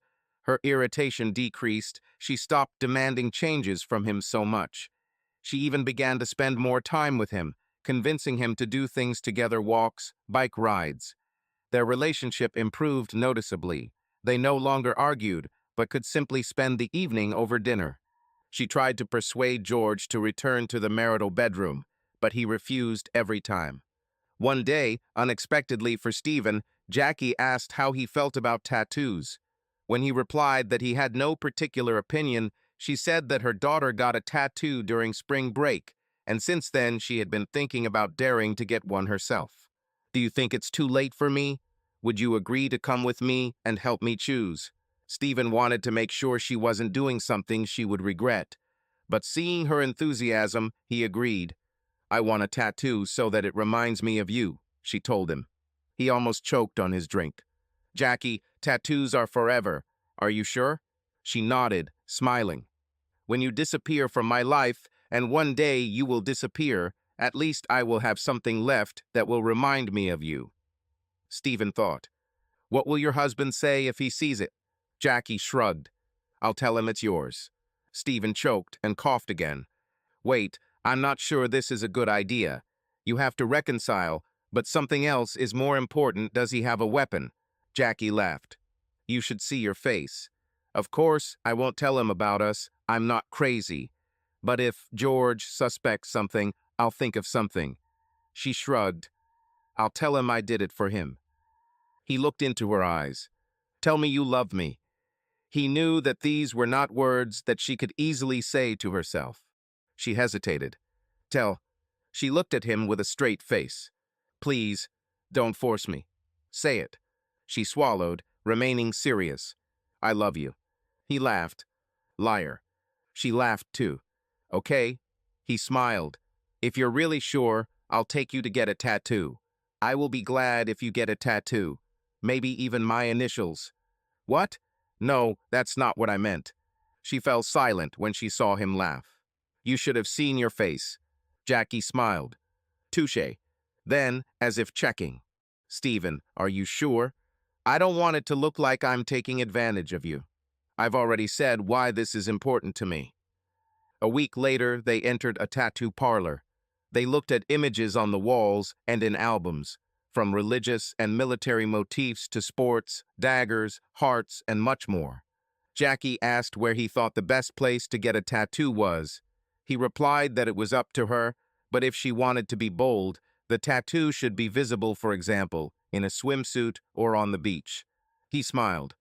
"Perhaps on the neck, on the back, in the lower back, in the intimate area, maybe on the buttock, that would be nice, or on the ankle, if you don't mind it being visible." Then he added, on the lower back, above the bikini line. She smiled. I wear one-piece swimsuits. Okay, then on the back of the head, under the hair. You will know she is there, as will anyone who hugs you. Then he took out a small drawing. I, uh, drew this. What do you think? She looked at the design and smiled. Did you draw this? You said you wanted a tattoo that would remind you of me. Jackie saw that it was a heart-shaped flower wreath about 3 inches in diameter. Why this particular design? He smiled. Forget-me-nots. Blue suits you, and the heart shape. Well, that should be obvious. Jackie smiled. I like it. I think it's beautiful. The tattoo artist noted Jackie's age on the form and thought to himself, damn, what a gorgeous woman. At Jackie's request, the tattoo artist took Stephen's sketch, added a forget-me-not pattern that she liked, and finalized the design. Stephen was delighted, and Jackie felt pleasantly excited. The only change she made was to place the tattoo just below the back of the head, closer to the base of the neck, so that it could be seen with low-cut clothing. When the tattoo was done and the artist had bandaged it, he asked if she had ever thought about getting a piercing. She looked at Stephen and said, maybe another time. When she got home, she knew she had to explain to George the big square bandage on her back. Seeing him sitting in the living room, she said that she had a surprise and asked him not to be angry, that she knew it was stupid, but she still wanted to do it. Then, lifting her hair and carefully removing the bandage, she showed him a swollen, multicolored pattern. She couldn't see him herself, but she had a photo on her phone. She didn't know whether to expect an outburst of anger or indifference. Instead, she was pleasantly surprised when George came closer and said it was beautiful, then asked if there was a special reason why she chose the design. She smiled and simply replied, there is no reason. These are forget-me-nots. Well, it's beautiful, it suits you. I like it. Jackie turned to him and felt a pang of conscience, realizing that she should have done something like that for him. She wanted to be kinder to him. George, one day we will travel around the world, you know that, right? Stephen's birthday has arrived, and in order to spend it with him, Jackie has to come up with an excuse for George to go away for the night. She began to feel remorse for her lies to George, chalking it up to their gradually improving relationship. She told him she needed to attend a 2-day course on labor law. In fact, the first day was dedicated to racing on the auto track, her gift to Stephen, a racing experience where he could drive race cars. And that evening, as an invited guest at his birthday party, she let him know that under her dress, a small black one with a low cutback that showed off her tattoo, she was wearing no underwear. She stayed the night to spend time in his large bed, completely naked except for the red ribbon around her neck. Jackie got out of bed, walked to her purse, and returned with a rectangular gift box. When he said she shouldn't have done that, he opened the box. Inside was a very expensive limited edition Rolex watch. He looked at her as if he wanted to tell her that it was too expensive. She smiled. Hey, someone deposited over $1.5 million into my account, and the money is burning my pocket, and the interest continues to accrue. Stephen was delighted, and she was happy to see how much he liked the watch. She smiled to herself. If only he knew how much time she spent choosing exactly the style he would like. He gave her a passionate kiss and asked if she wanted to fly with him to Las Vegas for a few days at the end of the month to fulfill the promise he always made to her. They could go to a couple of shows, try their luck at the gaming tables. She laughed. Dirty weekend? Without hesitation, she replied that she would really like that. And with these words, they made love again. The next morning, it was even better, a rare treat for her to wake up next to him. When she opened her eyes, she saw that he was sleeping and waited patiently for him to wake up. Watching his breathing, she wondered if she should wake him. Jackie didn't think about George until she got behind the wheel later that afternoon, heading home, hoping he had coped well in her absence, even if it was just for one night. Already on the way, she was thinking about what excuse she could come up with to leave for an even longer time. Will he be able to believe in another seminar? It was a sunny Saturday morning. George was sitting in the kitchen, looking through the local newspaper. He looked at his wife's advertisements. The company was now advertised as Rogers and McCabe and took up an entire page. On the opposite page were less prestigious advertisements for McCabe Real Estate. Looks like things were going well. Jackie had been out since Wednesday attending some realtor meetings and awards ceremonies. She was not due back until Sunday evening. George felt that their relationship was gradually improving. Although she still refused to sell the business, she started talking again about places she wanted to visit. Jackie asked him to return to their marital bedroom, and although he had changed the subject, he now felt that he would like that too. The only thing stopping him was his dysfunction. Will he be able to tell her? It looks like he had no choice. Desire in itself will not change anything. He decided that he would talk to her when she returned and try to explain everything. Every night while she was gone, they talked. She called him, and they talked. It was nice. However, George would be shocked to find out what Jackie was really up to during their late-night conversations. It was Stephen who, out of mischief, suggested she check in so her husband would know she was okay. Jackie looked at him and said, "I'll do it a little later." That night they had dinner in a semi-romantic atmosphere, and Jackie suggested they try their luck at the casino tables. She got lucky at blackjack. Later, holding hands, they strolled back to the hotel, stopping to look at the Bellagio fountains. Jackie felt content, enjoying the moment, even as she internally struggled with the commitment she had made to herself to save her marriage. She had no doubt that she wanted to restore her relationship with George, but increasingly she wondered why it was even necessary. It seemed to her that she did not need to leave Stephen. She knew she was falling in love with him. No, she already knew that she was in love. Her attempts to keep their relationship purely physical are long gone. Now it has become something more. Of course, the sex was fantastic. There was a lot of it. But now they were also making love, and she loved it. The late call home at midnight took longer. This time, the first thing Jackie did was apologize to George. But no, not for treason. She apologized for possibly waking him up, explaining that she had forgotten about the time difference and missed him. In fact, she quite enjoyed the time spent in the suite of their room. Not for a moment during this entire episode did she feel like she loved George any less because of what she did. Yes, she knew that she shouldn't do this, that it was a betrayal, but damn it, he himself was such an idiot. The fact that she knew it was wrong, and how wicked it all seemed, was what made the situation so exciting and exciting. Ever since her affair with Stephen began, she had felt incredibly excited about what was happening. Of course, the sex was beyond praise, but she was also fascinated by all the energy she put into this process. The planning, the thinking, the secrecy. She just felt incredibly alive. She learned to enjoy her double life, finding joy even in small lies. Every time she crossed her fingers, she seemed to justify her actions. Her secret meetings with Stephen, deception, hidden calls, all this gave her pleasure. The call home on Thursday evening wasn't as late, but it still took longer. On Friday evening, Jackie called home much earlier. She wanted to talk to George before she and Stephen went off to have fun. By then, they had just returned from swimming in the rooftop pool. She was overcome with guilt when George wished her a good time and said it would be fun. "Bye, bye. I love you, bye. Bye, I have to go. Smack, smack, love." George had just opened the sports news page when he heard the mail arrive. He took a sip of coffee.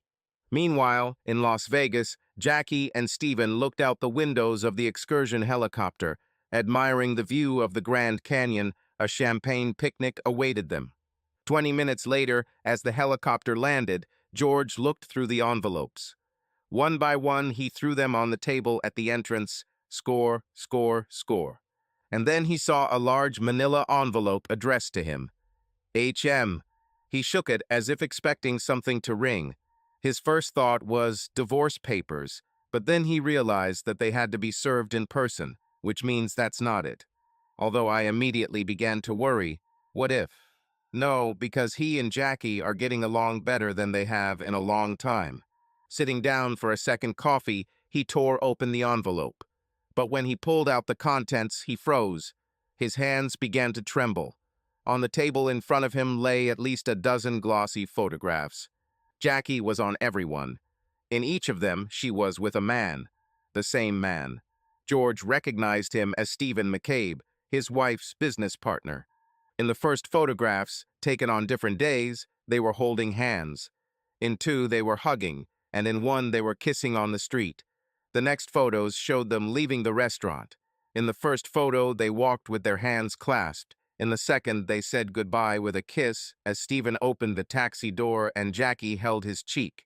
The next series of photographs, taken on a different day, showed them entering a residential building. Stephen's hand rested on Jackie's buttock as if it were natural. The photos were time-stamped. The last photo showed them leaving the same house 3 hours later, again with a timestamp. The envelope also contained a note. I think you should know what your wife does. You might want to check where she is now. Friend. George immediately grabbed the phone.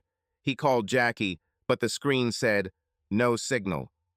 Meanwhile, in Nevada, not wanting to be distracted or receive calls during her trip to the Grand Canyon, Jackie turned off her phone. When George called again an hour later, her phone was still off. No, he wasn't going to leave a damn message. Jackie didn't even think about George. She marveled at the walls of the Grand Canyon towering above her. She posed for Stephen like a model, arms outstretched, in front of the stunning landscape as he took snapshot after snapshot of memorable images. She also took several photographs of Stephen. They also recorded several videos for their cloud storage. Nothing explicit, just short clips of them drinking champagne, feeding each other strawberries, and admiring the view. Pleasant memories to relive. Late Saturday, back at her hotel room, Jackie was a little worried when she saw several missed calls. She tried to call George back, but he didn't answer. She called her daughter to see if her father was okay, but Emma said she hadn't heard anything from him. Jackie put her phone away and started to say something, but was distracted when Stephen started kissing her. The realization that she was happy to just be Stephen's lover made Jackie convince herself that this was not the traditional love she felt for Stephen, but rather an awakened, raw passion. Yes, she told herself, the passion and affection she felt was what a woman should feel for a lover, not a husband. But why then did she feel such a strong desire? Jackie felt that she and Stephen were on the same page. They were sexually compatible. She had never had so much fun in bed. She enjoyed his company. They were committed to their romance and to each other, but also clearly aware of their other lives, the role of wife and mother on the one hand, and the role of playboy and ladies' man on the other. Another night on the street, a show, a wonderful dinner, dancing until the early morning. When she woke up on Sunday morning, she checked her phone. There were no new missed calls or voicemails, and her anxiety had subsided a little. She called George to remind him when she was coming home, but he didn't answer. He's not picking up, she frowned, kissing Stephen. I hope he's not offended. However, her thoughts soon disappeared. Later, before boarding the plane, she tried calling George again, but he still didn't answer. She left a message saying she would be back around 10 p.m. Then I turned off my phone for the flight. The taxi from the airport dropped Jackie off at her house. She gave the driver a tip and, looking at the house, did not notice George's car. She knew that her car was in the garage, which meant George's car must be in the driveway. Strange, she thought. She began to worry, remembering how he did not answer his calls on Saturday evenings and Sunday mornings. Now she was worried that something might have happened. She opened the door of the house. It was dark inside. Placing her suitcase by the door, she shouted loudly, George! Then she noticed the message light on her home phone was flashing 25 messages. She rummaged through her bag for her cell phone and realized that she had forgotten to turn it on. Shouting, George, loudly again, she pressed play on the answering machine. The first message was enough to send her into a panic. It was a call from the local police. They searched for her by name and asked her to contact the hospital to find out about her husband's recent hospitalization. The message said her cell phone could not be reached. Jackie's phone finally turned on, the screen lit up, showing many missed calls. Damn, she gasped. She immediately called the hospital. After confirming her identity, the phone said her husband had been admitted to the emergency room in the early hours of Sunday. Jackie was seized with panic. She asked what happened to George. Did he have an accident? Did he get sick? Did he get hurt? She was told that they could not divulge details over the phone, but said that George was in a stable but unconscious state. They also said they were able to contact her daughter and she is with her father. They asked Jackie to come to the hospital as quickly as possible. Her next call was to her daughter Emma's cell phone, but no one answered and the call went to voicemail. When Jackie got to the hospital, she was directed to the nurse's station on the 4th floor. There, the charge nurse took her aside to explain the situation. The nurse reported that George was in stable condition, responding to treatment, but in a coma. She said that George tried to die. Jackie rushed to her husband's room.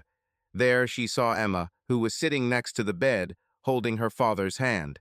George looked peaceful, as if he was sleeping, except for the tubes in his nose and hands, sensors on his chest and finger connected to the monitor. The first thing Jackie asked, turning to her daughter. The doctor said your father tried to die. How is this possible? This is some kind of mistake. Emma answered briefly. Where have you been, Mom? Confused, Jackie began to make excuses. I was at a conference. I just got back. And with the phone turned off? What? What? Jackie clutched the phone tighter in her hand, feeling like she was trapped, and began to lie. I turned it off at the awards ceremony last night. I checked my calls in the morning and then must have turned it off for the flight and forgot to turn it on again. I didn't realize it until I got home. Emma answered sharply. Don't lie to me, Mom. I know where you were, what you did, and with whom, and Dad knew too. What? What are you talking about? Emma, what happened? At that moment, there was a knock on the door and Officer Gilbert entered. Mrs. Rogers?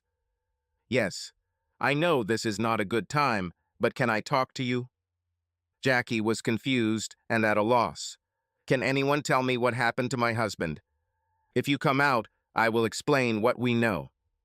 In the hallway, Jackie asked again. Officer, what happened? The doctor said something about my husband trying to die. That can't be true. The officer replied. We were unable to find your contact information until late today.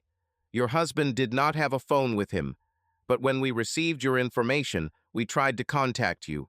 Unfortunately, your husband actually tried to do this. But how? Why? Why did he decide? It's pointless. Apparently, your husband received a package with photographs on Saturday.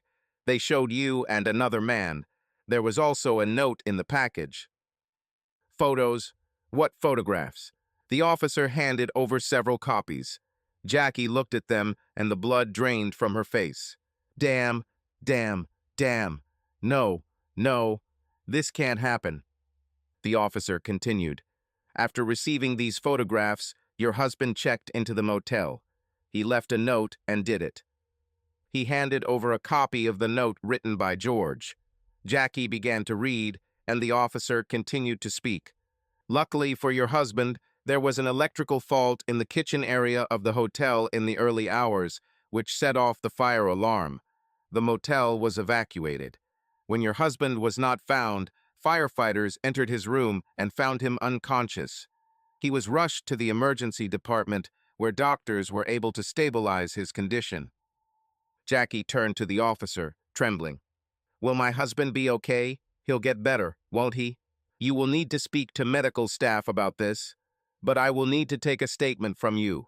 I understand that you want to be with your husband now, so maybe Tuesday morning. Can you drive to the station?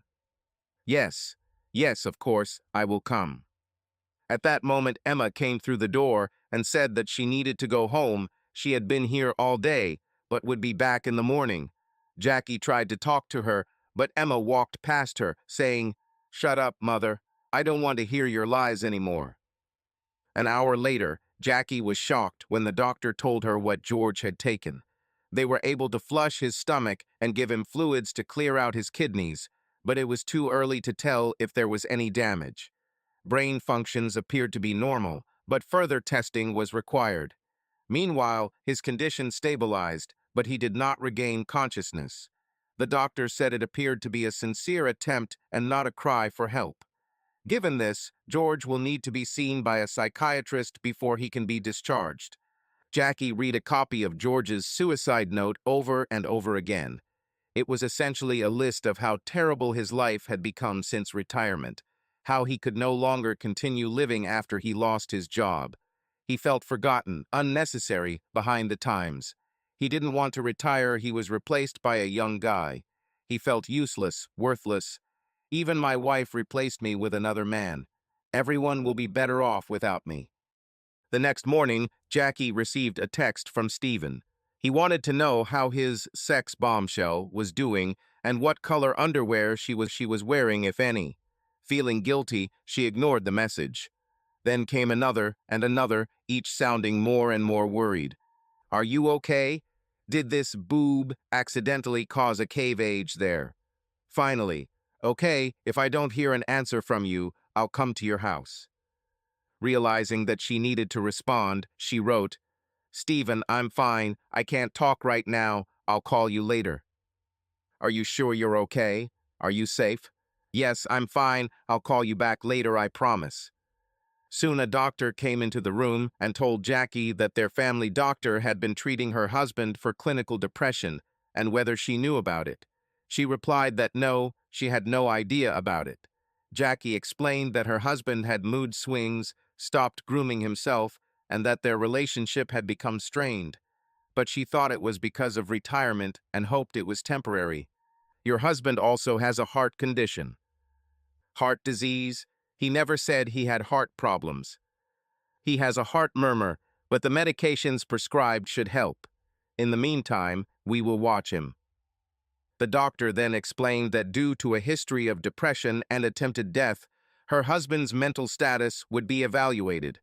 If, he paused to correct himself, when your husband regains consciousness and when his condition allows, he will be transferred to a secure unit. There, he will be hospitalized to prevent him from harming himself or becoming a threat to others. After this, his mental state will be assessed. Jackie was shocked and depressed. Is this necessary? It's a precaution. By mid-morning, the hospital consultant came to see Jackie. She explained that given her husband's condition and the possibility of him being hospitalized under the Mental Health Act, Jackie should apply for an interim power of attorney order. Otherwise, her husband's finances, as well as their joint accounts, could be frozen or blocked by the state if he is actually hospitalized. The consultant explained that with the power of attorney order, Jackie could continue to manage their joint finances. Otherwise, there may be a delay. At that moment, Jackie realized how serious everything was. At the same time, it made her rethink her feelings for George. Now, knowing that he would not die, she experienced a whole storm of emotions. Her concern was mixed with anger. She was angry at him for being so selfish, not only towards her, but also towards Emma. He ruined everything. Yes, she cared about her husband, but she was also angry with herself. Without thinking about her behavior and her role in it, she blamed herself more for not noticing that there was something seriously wrong with him. When Emma arrived in the afternoon, she had already calmed down. Jackie wanted to tell her daughter everything, but Emma said that she would stay with her father while her mother went home to get herself in order. Jackie apologized to her daughter and promised that she would explain everything later. After that, she went home, tired and exhausted. She called Stephen and, crying, told him where she had been and what had happened to George. Stephen asked how he could help, if she needed company or support. Jackie replied that yes, she needed it, but added that it was not a good idea now, since George and Emma knew about them, and also mentioned the photographs. She promised that she would call Stephen if she needed to talk. He told her that he was always ready to be there. That night, after managing to get a few hours of sleep, Jackie returned to the hospital and stayed there until midnight. Then the staff at the post politely told her that they would call if her husband's condition changed. Lying in bed, Jackie called Stephen. They were just talking. The next morning, Jackie called the hospital and learned that George's condition had not changed. After that, she went to the family lawyer, explained the situation, and asked about the use of the power of attorney and its consequences. The lawyer said he understood what the hospital consultant was saying and would begin the process. Jackie then headed to the police station where she met with Officer Gilbert. He said the investigation showed her husband was not pushed to try. The police concluded that the person who sent the photographs could not have foreseen such an outcome, no matter how malicious his intentions were. Jackie asked why her husband might be prosecuted. The officer explained that attempting to die is considered a misdemeanor, although such cases rarely result in charges if no one else was put at risk. Officer Gilbert added that he doesn't think the matter will go that far, but formalities require all the details to be worked out. That night, as every night that followed, while Jackie was in the hospital looking after George, she went to the cafeteria during a short break for half an hour to call Stephen. Stephen's voice was comforting. She needed to hear the friendly tone.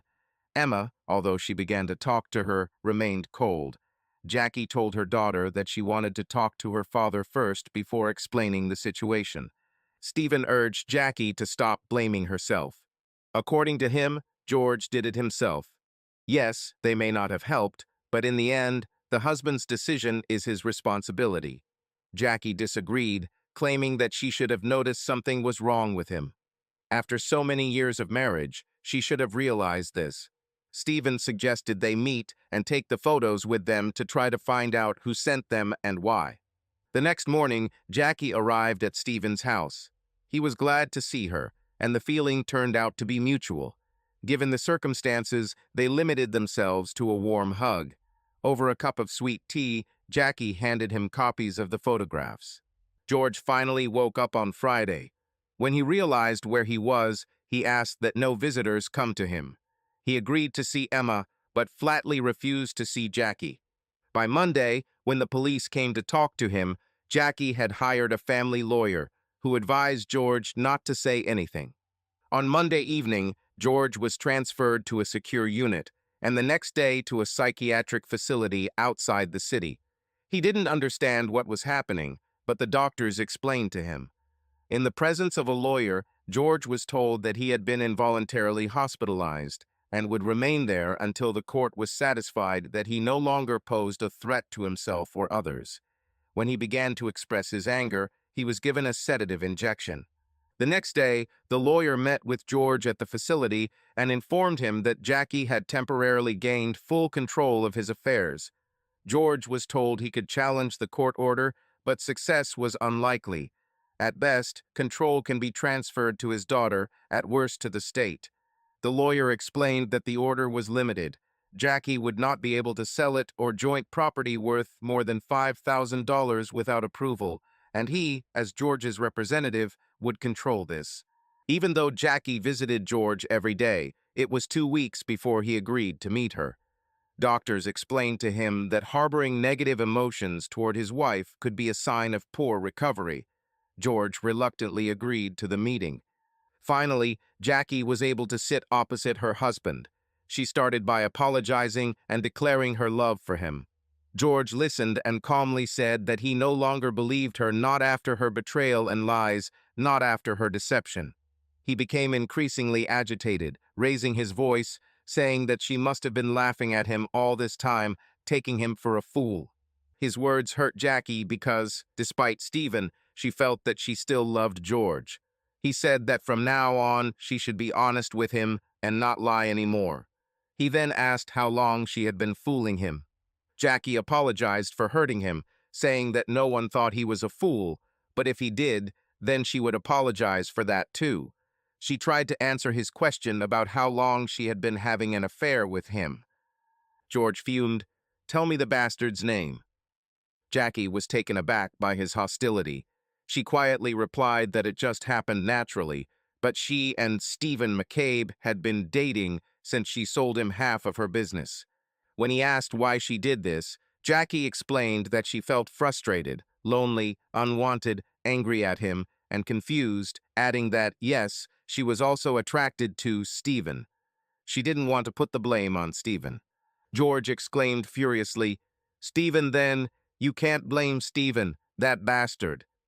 He took a deep breath, trying to calm down. He sleeps with my wife, and I shouldn't blame him. There was silence. Jackie was afraid to say the wrong thing. George was gloomy. She continued to visit George, but most of their meetings were held in silence. George came to terms with Jackie's infidelity, although he was still angry. He asked how long he would have to remain locked up. Jackie replied that she didn't know, but was trying to help him. They both understood that joint visits would help speed up his release. Sometimes they managed to talk. Jackie tried to explain how his behavior affected her. She also talked about how it affected their relationship and herself. She admitted that she should have handled it differently, better, and not let him push her away. Deciding that, for the sake of the honesty that George demanded, she needed to confess everything, Jackie spoke about her affair. She admitted how and when she and Stephen met. How their meetings were initially innocent, with elements of light flirting, but over time she realized that she began to become attached to him. Jackie explained that this was due to her unhappiness at home. Over time, she felt that she had become emotionally dependent on Stephen. She admitted that they kissed at one point, but assured George that was the extent of it before selling a stake in the business. She also detailed where they met, but insisted that she never brought Stephen into their home, much less into their bed. However, she did not mention how sometimes during their intimacy, she and Stephen talked about George. It seemed to her that this would only make the situation worse. Although their conversations were painful, they were still beneficial. But getting out of the maze of bureaucracy that George found himself in after hospitalization turned out to be much more difficult than getting there. Now that George has been moved to a secure care facility, Jackie has decided to return to work for her peace of mind. She needed a distraction from the tragedy that was her family life. George knew that once she returned to the office, she would communicate daily with McCabe, her lover. He wanted to ask her not to return to work, not to see him. He even wanted to ask if their affair had ended, but he was afraid that in response she would either lie or he would not believe her.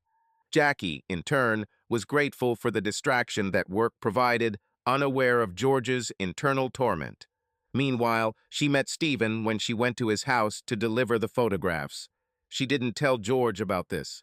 Despite all of Jackie's promises, their marriage was still full of lies, half-truths, and understatements.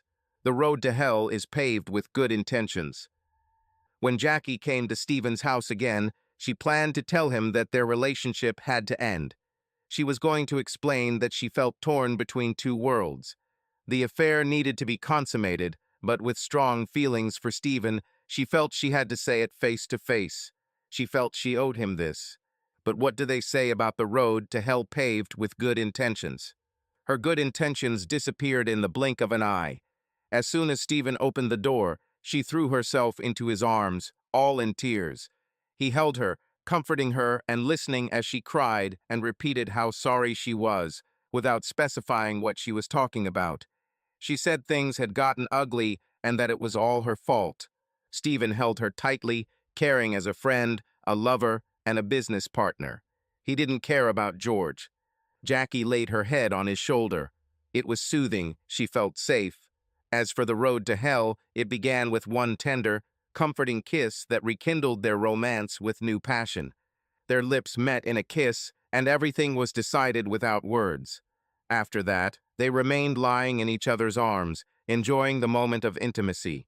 They understood that now their relationship had reached a new level. It was not just a romance, they felt a real connection, something more than physical attraction. For Jackie, this day was a turning point. She began to realize how strongly she felt for Stephen. It was exciting and frightening at the same time. She felt like she was in love. This love told her, "I want to be your life, and you be mine." Over the next week, Jackie's thoughts kept returning to George, although she tried to avoid it. He was supposed to be her life. They had a family, a granddaughter. 20 years of marriage and shared memories seemed too much to just walk away. She needed to tell Stephen how she felt. She needed to see if they had a future. The truth was that when she was with Stephen, Jackie felt happy, calm, and angry at George for standing in her way. Stephen could see how relaxed she was around him. but he could also sense her internal struggle. It seemed to him that Jackie wanted to be with him, and if it weren't for her marriage, she would be. For his part, he was beginning to think that Jackie might be the one. He understood that everything could end in two ways. First, their relationship will not last long and Jackie will return to George. Second, their affair will be revealed and her marriage will end. In this case, he will be able to be with her as much as he wants. Was it wrong of him to want this? Regardless of the outcome, he intended to enjoy the time they had. Initially, it all started with a desire to take over her business and her. But then their easy meetings grew into a romance. He liked spending time with her, making love, and not just in bed. Gradually, he began to notice that his feelings for Jackie were different from those he felt for other women. He felt true compatibility with Jackie. She was funny, beautiful, smart. There was nothing he didn't like about her. Now, on top of that, he realized that he was courting her because he wanted to, because he knew it made her happy, because he wanted her for himself. Despite his initial motives, he developed very strong feelings for her that crept up unnoticed. Sometimes he called her just to hear her voice, and if she ever wanted more, he would be ready. When Jackie looked at Stephen, she saw a handsome but arrogant man. Her initial impressions of him were completely different. He burst into her life, making her smile, making her feel good. When he looked at her, she felt wanted, valued. He was there when she needed it most. But in Stephen, she also felt an element of danger that excited her. She liked his brashness, his self-confidence, his disregard for rules, and his desire to achieve goals. George could learn a lot from him. Stephen knew she was married, but that didn't stop him. He got her, and she let him. It woke her up, like fresh air filling her lungs, and she loved it. He was a great lover and showed her new facets even at her age.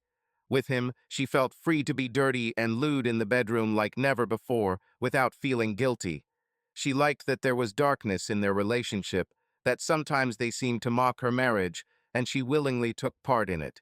Stephen gave her the opportunity to speak, to express her thoughts, to ask for things that she could never ask of George.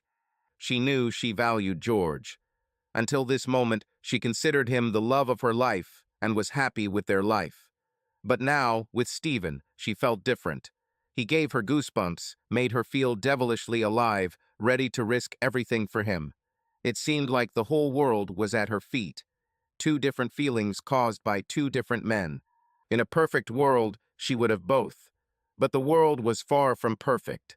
She knew that sooner or later she would have to choose an adventurer or a Labrador, and that in itself was significant. Not so long ago, there would have been no choice. Her future would have been with George. But now? Now she wasn't sure. Jackie was afraid that if she left George for Stephen, it might not last long. George was reliable, but she reproached herself for seeing this as his only merit. She realized that even though George had always loved her, and she was happy in their intimate life, she was subconsciously holding herself back. She could not allow herself to be like that with Stephen next to George. After all, she was his wife, the mother of his daughter, and not just his mistress. She felt discord. On the one hand, she wanted to be a good wife and mother, but now, thanks to Stephen, she discovered her inner lustful nature. She was no longer sure that she could be content with the role of George's wife. She couldn't deny the genuine magnetic attraction she had for Stephen and the growing sense of affection for him that made her happy. But if the price to stay with George was losing Stephen, was that price too high? But then, if the price to stay with Stephen was losing George, the relationship with George developed slowly. But then an unexpected conversation happened when George asked Jackie if she still saw Stephen, and not just for work. Fearing that the truth would be the end of their chances of repairing their relationship, she hesitated and answered, "No." George noticed her hesitation. He saw her look away to avoid eye contact. At that moment, he understood everything. He got up and left. This left Jackie in tears and guilty conscience. At the next meeting, sitting on a bench in the garden, the first thing Jackie said was, "Yes, I continue to meet with him." She saw that George was upset, as expected, but he surprised her by saying, "This lover has a name, name it." Jackie could have responded, "Grow up, you can call him by his name." But instead, she steeled herself. I continued to see Stephen. Then, feeling angry, she went on the attack. "George, I'm not going to crucify myself for wanting anything other than despair." Almost immediately, she realized that she had said something wrong because George exploded. "So this is how you perceive me? Despair?" Jackie flushed. "Don't twist my words. I'm saying that I'm tired of being sad and angry, tired of waiting for everything to get better, tired of waiting for the return of what was and wondering if it will happen at all." Jackie wanted to tell him that his behavior was only making her visits more difficult, that it was no longer something she wanted, but rather something she was forced to do. George sighed. "Do you love him?"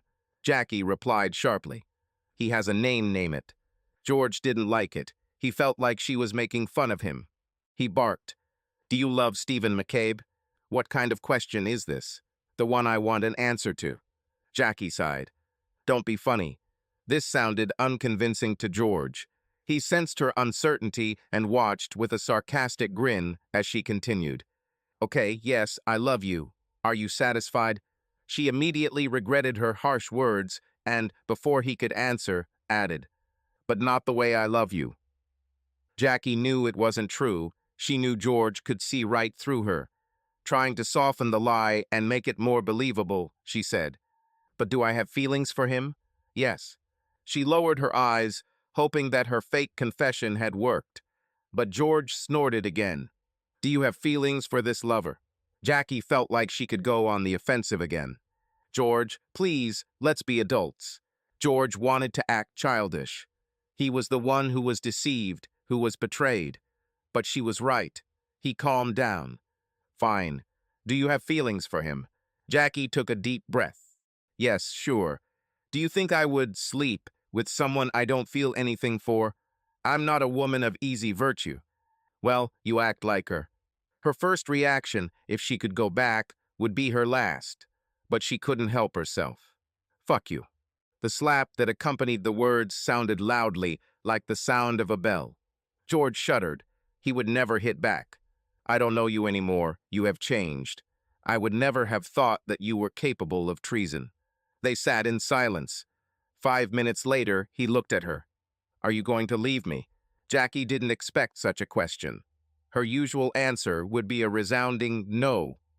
But instead, she sighed. "To be honest, it seems that we have already left each other." She fell silent. Then, as if offering an olive branch, she added, "Having learned what you now know, will you leave me?" George couldn't answer, didn't want to answer. "You say you love me, but you still cheat on me. How is this even possible?" In agony, she tried to explain. "Oh, George, I don't know. I wish I had an answer, but I don't." Jackie paused then, as if apologizing, said, "I will stop seeing Stephen." George was shocked. "Oh, you'll stop seeing Stephen," he waved his hands. "How generous of you. Tell me, why did I even need to ask?" "Don't be an asshole, George. It doesn't suit you." George took a deep breath. "You know what? Do what you want. See him, don't see him. The damage is done. We're done. If he makes you happy, who am I to stand in your way?" "George, don't be like that." With a shrug, he replied, "Which one? I'll still be torn to pieces, wondering if you're with him or not. It's not something I don't think about every minute, being locked up here, wondering where you are and what you're doing. Enough, George. This is not good for you." "No?" Jackie sighed. "No, it doesn't. Just because I'm with Stephen doesn't mean I don't love you." George chuckled to himself. "Jackie, you are a smart woman. Don't you understand how hard it is for me to believe this?" After a couple of minutes of silence, George stood up. "You don't feel like you have to come to me anymore. I still have Emma." 2 days later, George was informed that he had an evening visitor. Jackie sat with him in the common room. They weren't alone like they were in the garden, but they still had some degree of privacy. Jackie said she came to talk about George's upcoming evaluation. George wasn't interested. Instead, bitterly, he asked, "Is he a better lover than me? Is that why you're with him?" Jackie looked at him with sadness in her eyes. Her look said, Let's not talk about this. Let's talk about how to get you out of here, George. Is he better? Are you swinging there on the chandelier? Jackie wanted to laugh at the picture George drew. Yes, that's right, flashed through her head. But instead, she felt like she was banging her head against the wall. She couldn't lie anymore, but she didn't want to blow everything up. If George wanted honesty, she was willing to give it. Sex with Stephen is just different. George grinned. Wow, different. A simple yes would be enough. Different sounds patronizing. Jackie immediately regretted answering, but the words had already been spoken. I'm not trying to be patronizing. George, what do you want to hear from me? You ask for the truth, but you get angry when I tell it. Sex with Stephen McCabe is different, that's all. This is true. I'm not trying to joke. I'm not trying to hurt you. I'm not trying to put you down. He's just different. George muttered. Is it better? Feeling irritated at having to go around in circles again, Jackie exploded. Okay, do you want to hear it, George? Do you want me to say yes? Okay, I'll say yes, yes, yes. Sex is better. There was a long pause. Then Jackie spoke, as if scolding herself. I don't know why I said that. Sorry. She took his hand and was glad that he did not pull it away. She squeezed his hand. I'm talking to you frankly. Sex with Stephen. Jackie specifically emphasized Stephen's name as a reproach for the fact that George continues to call him lover. I don't deny that he's good, but that doesn't mean that you didn't satisfy me, but you moved away from me. George laughed. Come on, tell me. What's so different? Jackie squeezed his hand again. Oh, George, do I have to explain this? I don't know. I don't want to go into details. Tell me, I need to know. She sighed heavily. No, you don't need it. Silence followed. He must be doing something differently, she said finally. Shrugging her shoulders, she added, maybe it's more a matter of feeling than of the deed itself. George just squeezed out. It's clear. Jackie felt she had to continue. Okay? And this is not a reproach towards you. Maybe it's because he has more experience. You know, you and I only knew each other. George muttered. So now I'm bad in bed, I can't do anything. Then he added with a self-deprecating laugh. I think I should go for a walk, learn a couple of new tricks, then you wouldn't think so. Jackie wanted to laugh at his phrase, but she restrained herself. Trying to console him, she smiled and said softly, Don't be like that. You know, we always had fun. You always satisfied me. You always put me first. But we are stuck in habits. This is not about you. Oh, but that's just about me, George answered rudely. He rarely swore, and Jackie was amazed by this. He laughed. Maybe I should go to a call girl and learn something new. Then I won't be so bored. George, for God's sake, I didn't say you were boring. George took a deep breath, and his voice became softer. You always say you love me, but you keep cheating on me. How is this possible? Jackie lowered her eyes. Even though their relationship was crumbling before her eyes, she felt a slight relief that she no longer had to pretend. Her answer, I don't know, George. I really don't know. Meanwhile, Stephen was busy with his own affairs. He was looking for whoever sent the photographs to George. Stephen hired a private investigator who studied the photographs, visited the places where they were taken, and determined exactly where the photographer was shooting from. After checking nearby surveillance cameras, the detective found footage that clearly showed the photographer's face. These notes led Stephen to the identity of the culprit, a former employee who held a grudge against him. When Jackie lay in Stephen's bed, he felt that she was still doubting her choice. She told him that George knew about their continued meetings. She suddenly felt like she had to be honest with her husband, as if he deserved it. Stephen thought little of George. Despite the difficulties in her marriage, she still warmed his bed, was passionate and wild. He wasn't going to let her go. Stephen had previously assured Jackie that no more photos would surface, and whoever did it was dealt with. Jackie didn't ask what exactly he meant by dealt with, and didn't want to know. Now, pressed against Stephen, she held his hand to her lips, praying only that this bastard, whoever he was, would get what he deserved. and for Stephen to deal with him and do it harshly. Jackie ran her hand over Stephen's arm.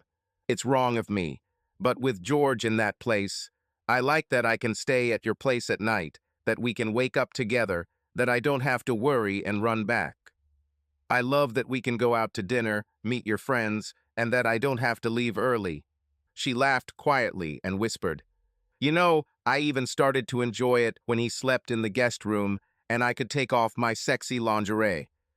Stephen hugged her and then decided to broach the topic he had been avoiding for fear it might ruin everything. "Hoping this doesn't happen. Leave him. Live with me. You know we'll be happy." Jackie didn't brush off his words like she had before. She listened to him. It was a tempting offer that she had been waiting for and hoping he would make. Now she asked, "Are you really serious?" Stephen leaned closer. He brushed a strand of hair from her face.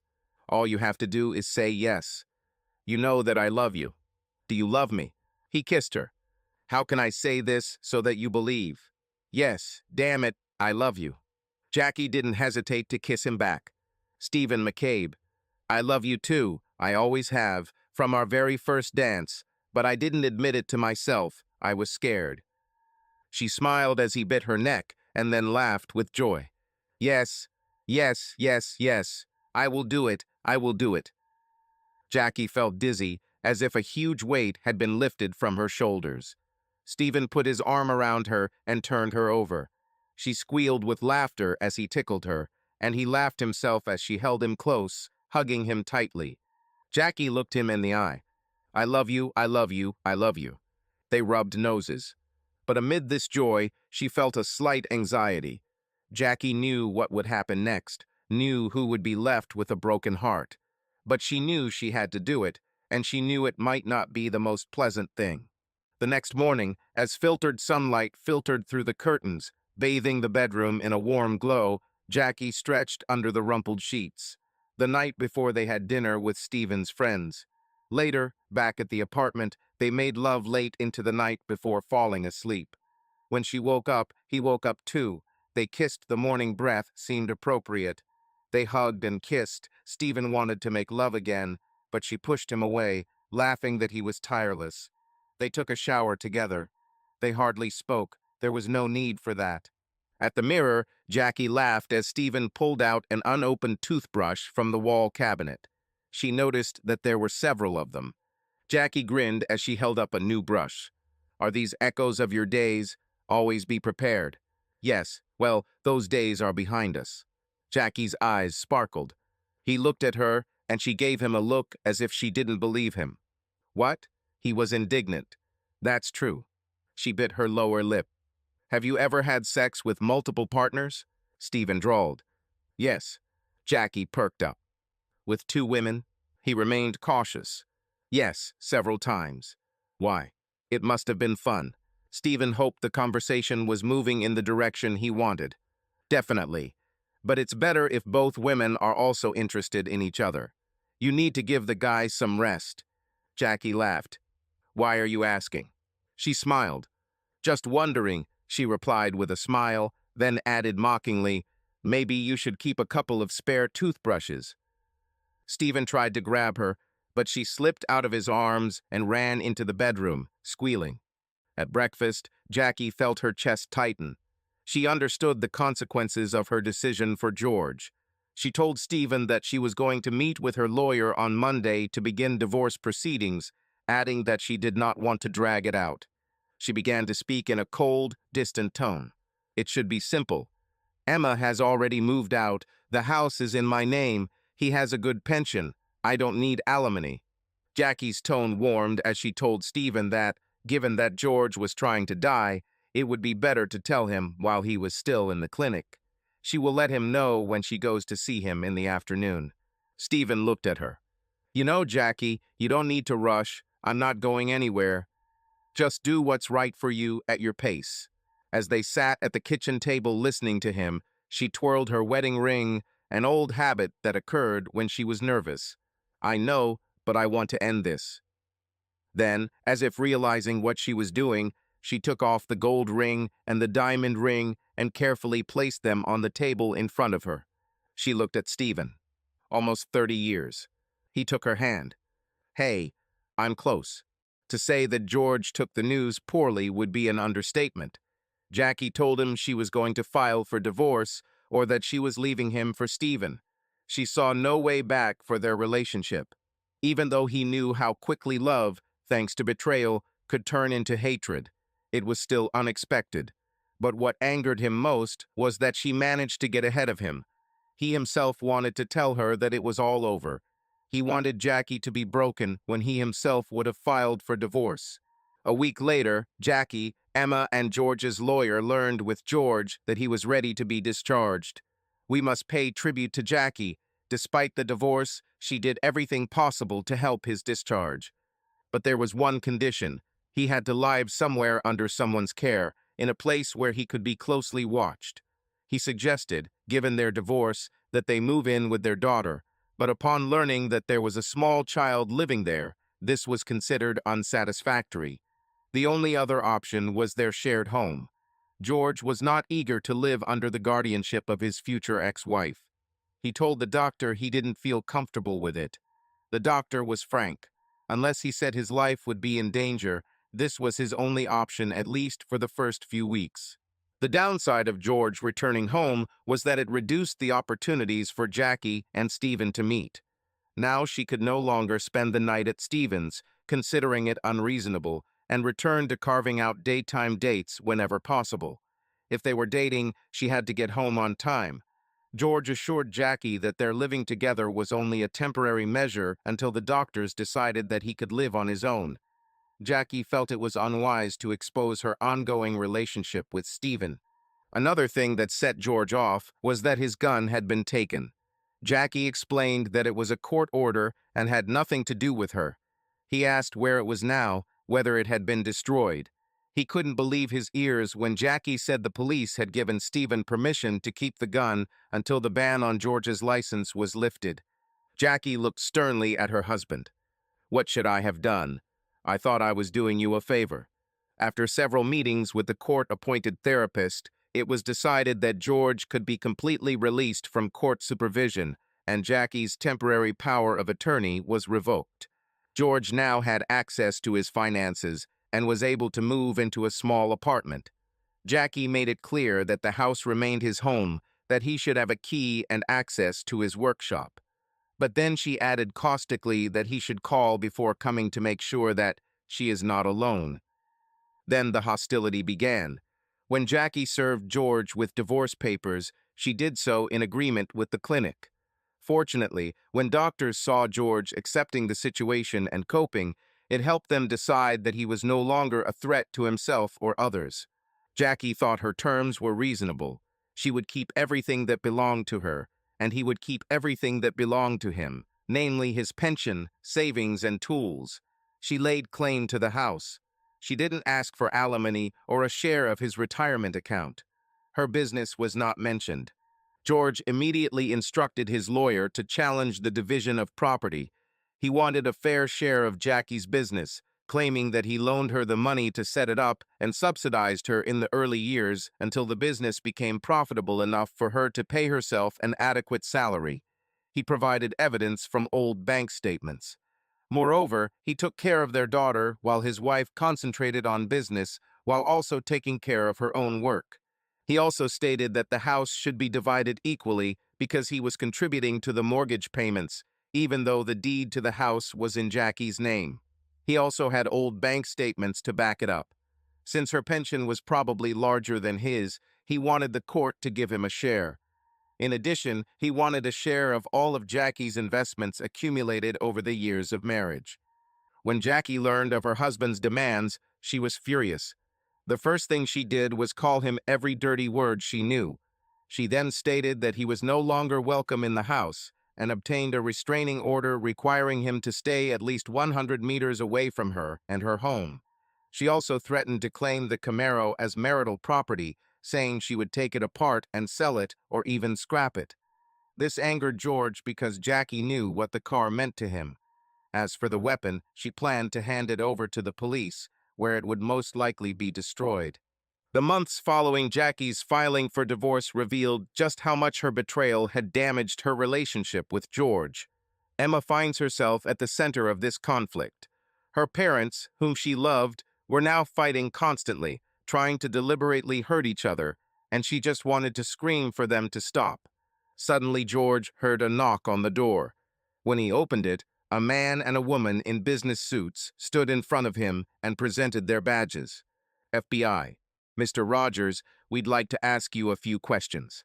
George, not knowing what to do, let them into his small apartment. We would like to talk about your participation in Rogers and McCabe Realty. Why?